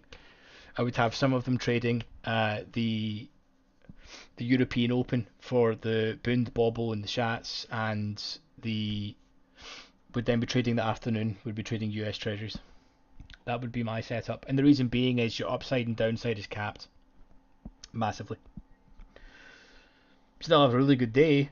You know, if you hit 10 contracts long, if you're hitting 10 contracts long on a 10 year and you're not even noticed, for example, it's really scalable, and you make 3 ticks, you've made the guts of $500. You know. Whereas if you trade 10 contracts in the NQ, you're literally going to take out the next 2 prices. I mean, it's not exactly the most scalable thing, is it?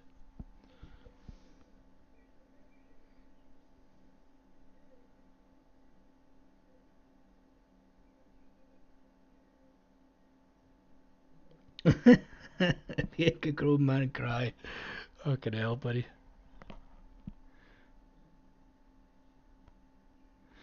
So there's a.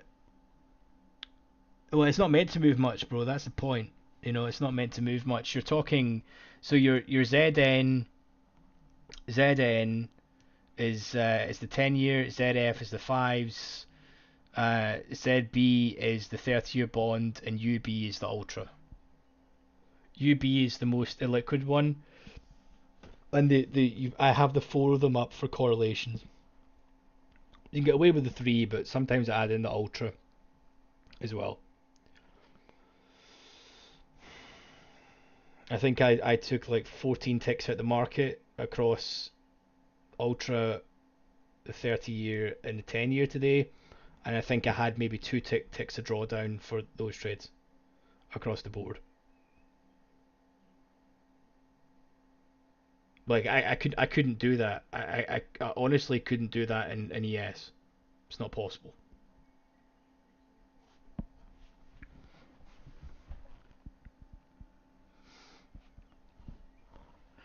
The thing is, if you're watching like NQ regularly, and then you go to the 30-year bond or whatever, you're even worse. You go to the 10-year, you can board out your marbles.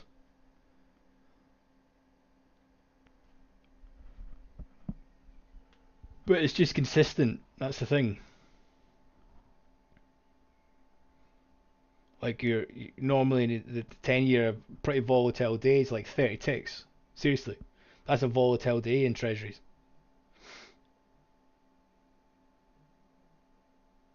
Normally somewhere about the 20 ticks.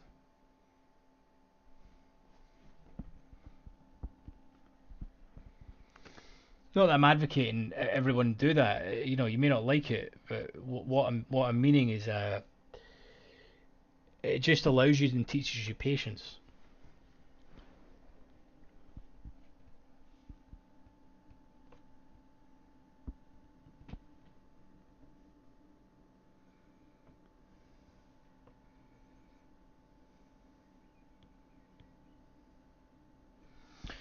Anyway, let me know if you guys are getting our questions. It looks like we're not doing anything here, sadly. We have the volume coming in the next 20 mementos.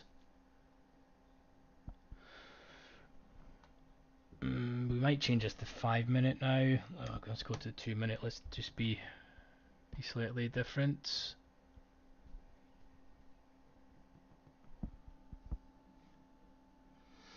Yeah, but Sicko, you need to have the 3 of them up for correlations. It's like this, you know. Correlations are extremely important, and by correlations I only mean correlations for that specific asset class. So if you're trading fixed income, stick to that. If you're trading indices, you stick to that. You don't use the ES to give you an idea of correlations for the treasuries, for example. I did that. I ran over that on correlations. The correlation video I've got up on the channel.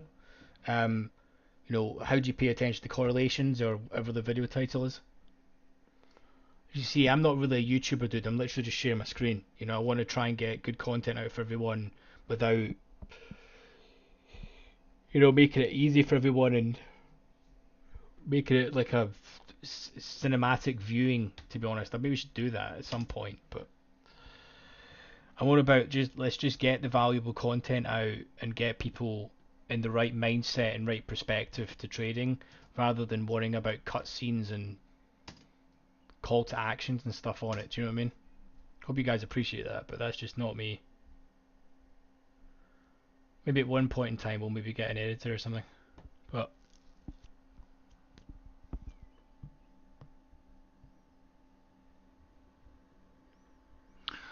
it's just not really my thing. But here we go. It's the last chance saloon. We want to see, we've got 8 minutes till the volume comes in, but we'll see an initial spike. I still think we're going to sell off, to be honest. And I think if we do, it's going to be pretty fast. Note these orders here were 55s, 54s, where there's 100 clip, and sorry, 100 contracts in each price. We want to see them being pulled when price gets there. Someone is still happy to absorb here at 56.5, 370, but we should be going. I need to see NQ going. If NQ can crack here, we should see a little oomph.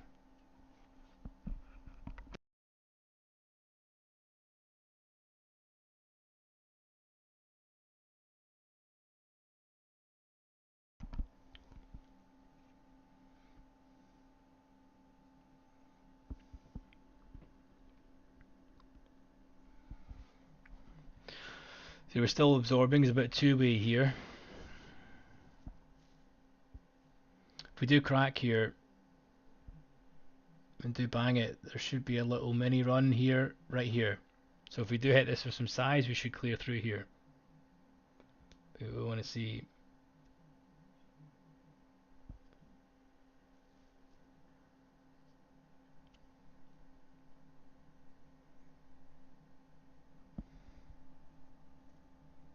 They are holding it. 6 minutes to count down till we see some oomph. Then from there we'll have probably 15 minutes of actual action, and we can potentially.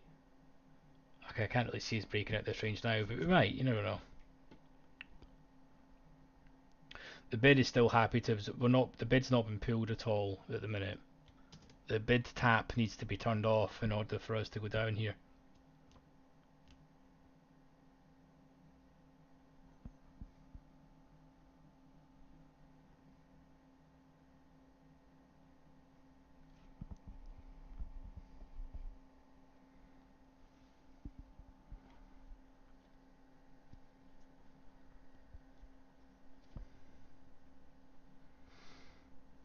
So if we do, we should see. Do you see how every single time sellers are hitting in, it's absorbing, then just ticking back up.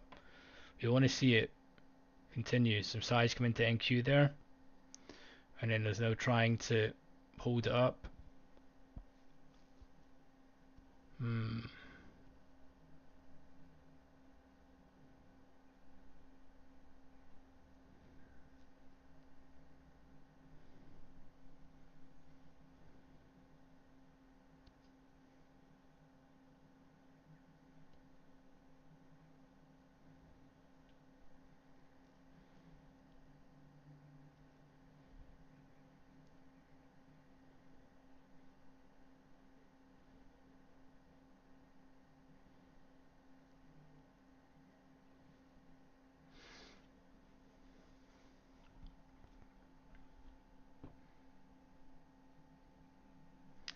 But let me know if you guys are getting any questions. How's the stream been? You guys had a good time?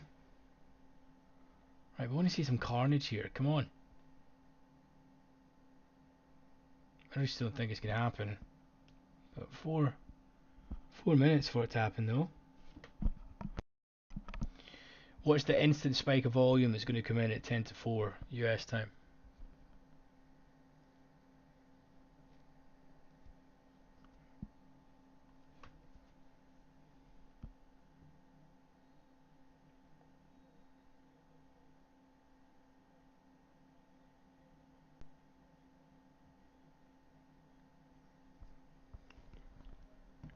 Okay, we are trying.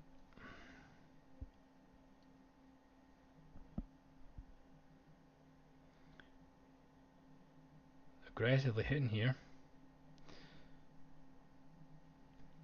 Here we go. Here's the sell-off we've all been waiting for. We need to crack this level. Ultimate is 49.5. Can't really see us cracking that. I would love to see it though, because if we crack here, this can really go. Especially with the volume just about to happen as well.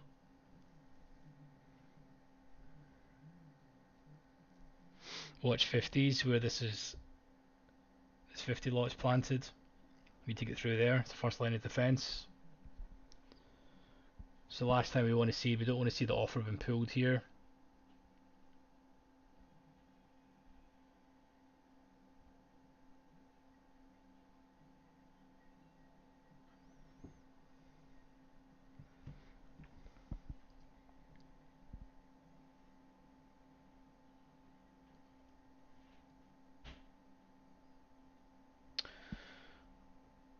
We don't want to see this offer being pulled. We want to see it staying strong. Maybe give it 3-4 ticks where it can back tick. But there we go. We're still seeing reloading on the offer. It's a bit two-way trade. We want to see this continually drill into the bid. The buyers have just instantly taken that 120 there. So we want to see how it reacts to this 50s, and see it still absorbing here in the bid. But two-way is happening. But you want to see them continually drill. And there's not really been that much selling here as well to get price here, so you notice the bid has just been pretty weak to get here. Because they can cause a lot of pain here, but look at this absorption here at 50.5. You know, seeing there's this size below this, I would expect them just to, once, if this breaks, they should take out this 50 no problem, but they need to break this 50.5. There's tons of two-way right now, right here.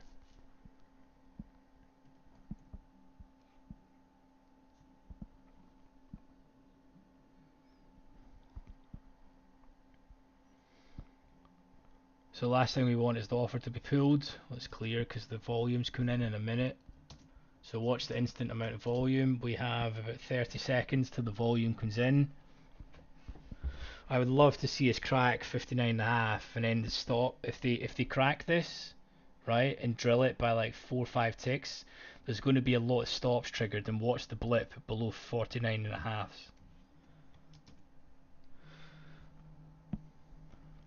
But sadly, I do think that we're gonna close, you know, at POC. But I would love to see, for the sake of action, us cracking here. There we go. There's the stop run. And now watch them take it back in. I would love to see them drill it. But you see, that's a stop run, guys. Clip it. That's a stop run. That's precisely. You see, it just hits it and blips. That's textbook stop run. So now the question is, are they going to continually drill it, or typically what you'll see after a stop run is they'll now flip. All the people that were selling get out of their positions there, and now they'll start flipping and working the bid, and then drive it back into value. Right? That's the classic. So they've drilled it, someone spent some Benjis there to trigger all those stops, then they start flipping and working the bid, and then drive it back into value.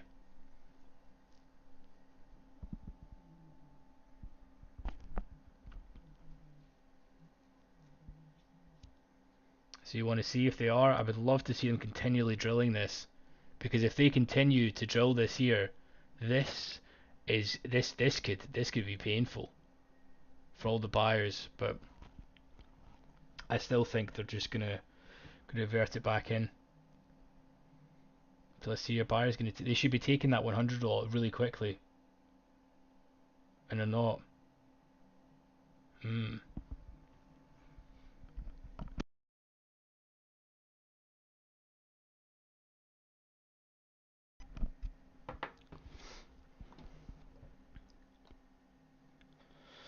Okay, so here we are. Now, if we close above here, then we're back in. We're back into value. And I hope that made sense. That's the exact type of behavior that you want to be seeing. Of a sweep where they bang it like that, and then they probably try and ride it back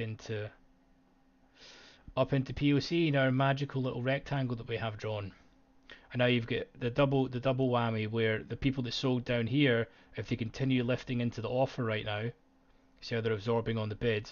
If they continue lifting and this offer gets pulled, everyone that's sold down here is going to need to liquidate soon.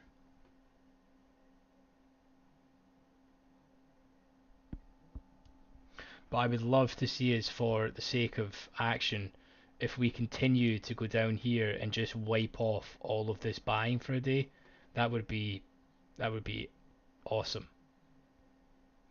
If we could see that in the next 10 minutes.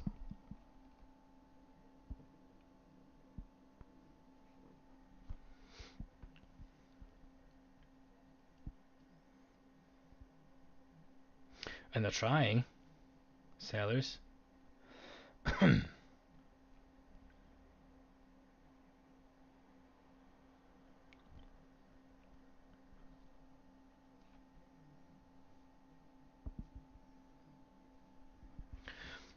What did you guys think of that stop run? Did you guys think it was happening? So here we are. Let's see. So we've got probably about another 10 minutes of some volume happening here.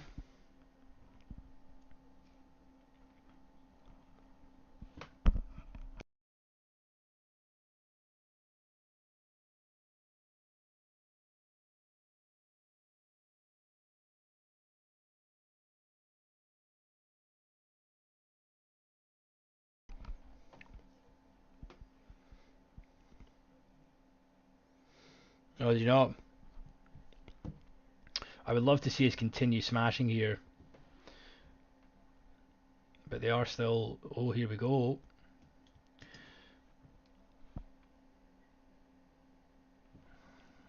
This should be going down like a lead balloon if we continue, and we are on to end period now. So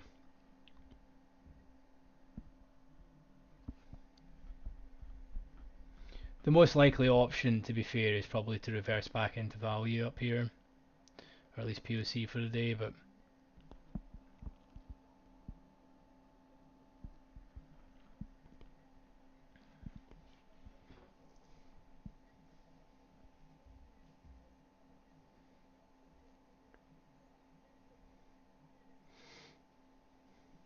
majority of retail is now probably went short. That's the thing.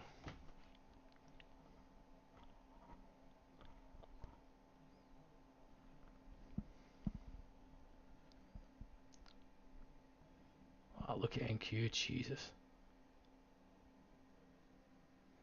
NQ is so wild. Oh my god, you blink and you lose the house.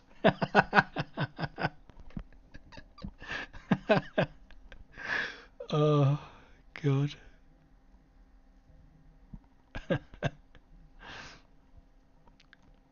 If they can crack this 50.5 here, someone is just happily absorbing 1,000 contracts absorbed.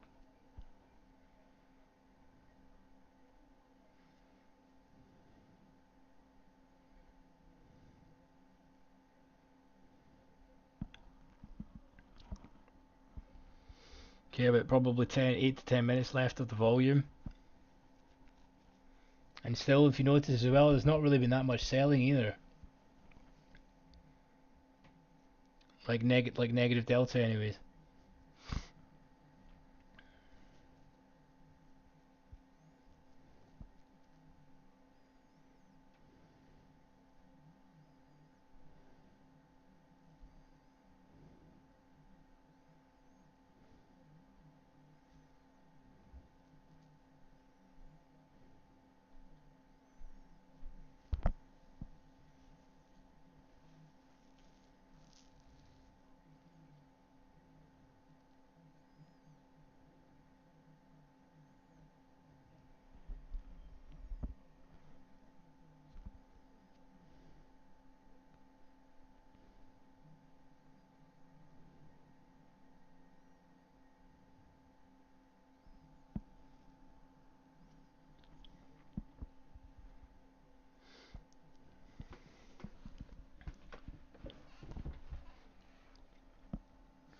So what do we think? Do you think we're going to go lower here, or do you think that we are going to go back in to the range?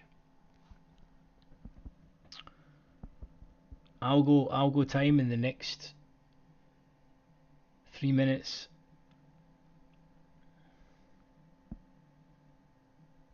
NQ's going.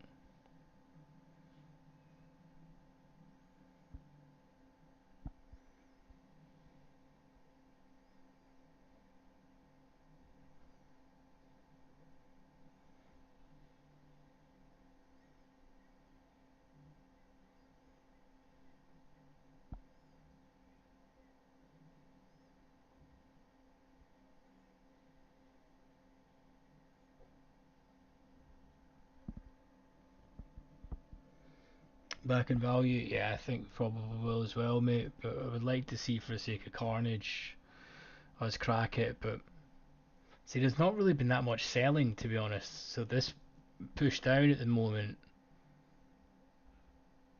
it's just been absorbed right now.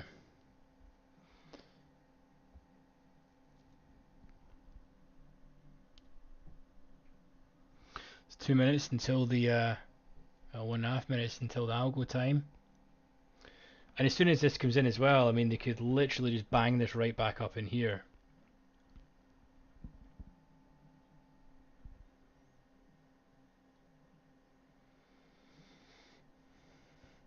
We need to clear 45s. If we do it with some size, then more pain to the downside. And this is a low volume area, for at least for the day, here and here.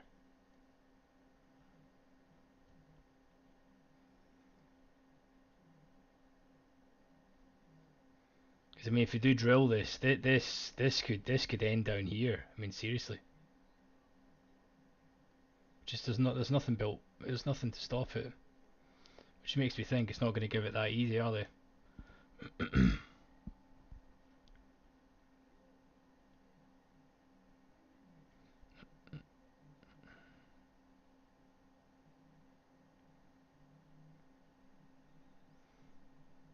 Still aggressively absorbing here, though. Look at the amount of absorption here. Here we go. 20 seconds. It's already happened, to be honest. But if buyers don't start stepping in here...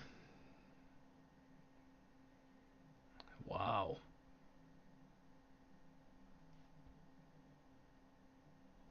Here we are.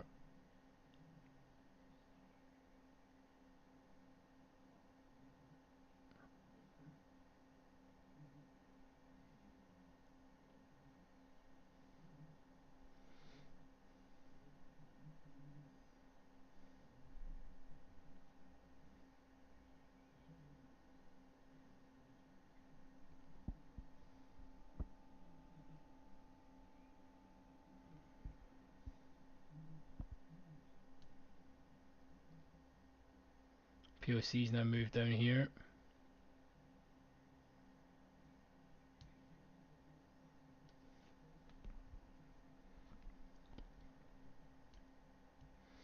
I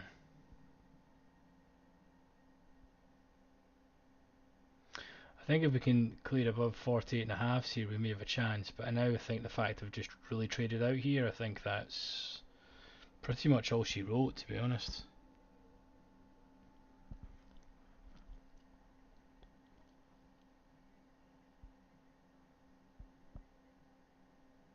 Look at the amount of buying that's just come in the market just absorbed that. That's crazy.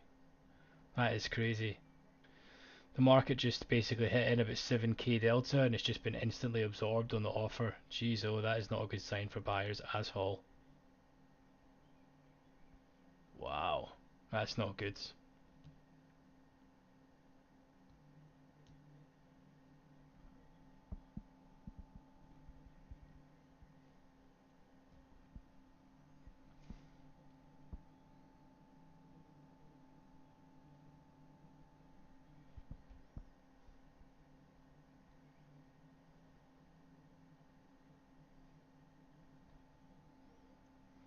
NQ's going.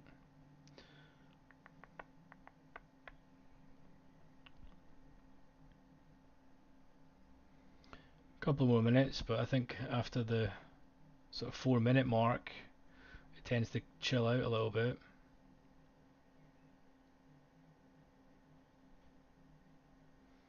See if we take this out. This would be a fantastic sweep level, to be honest. Take it here and smash it back up.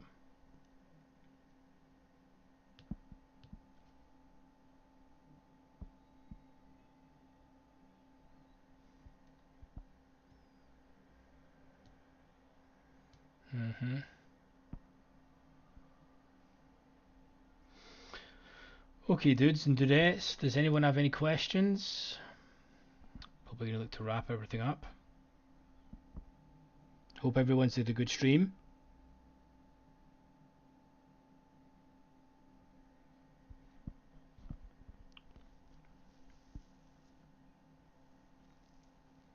There's too much two-way at the minute.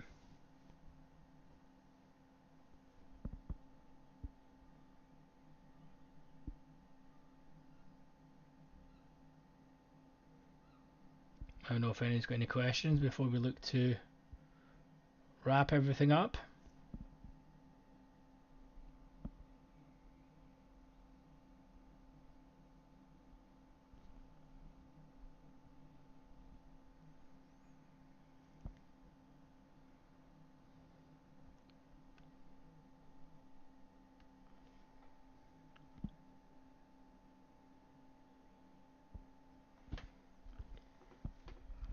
We're trying here.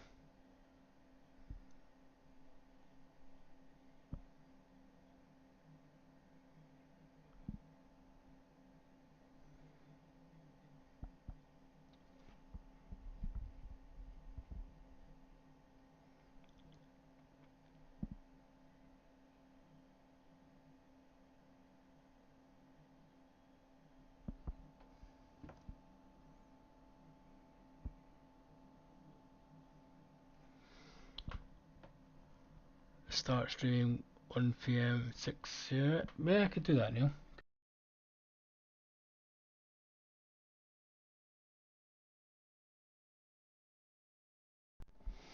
Try and do it. It's normally between 6 and 7 o'clock my time, which is like 1 and 2 PM.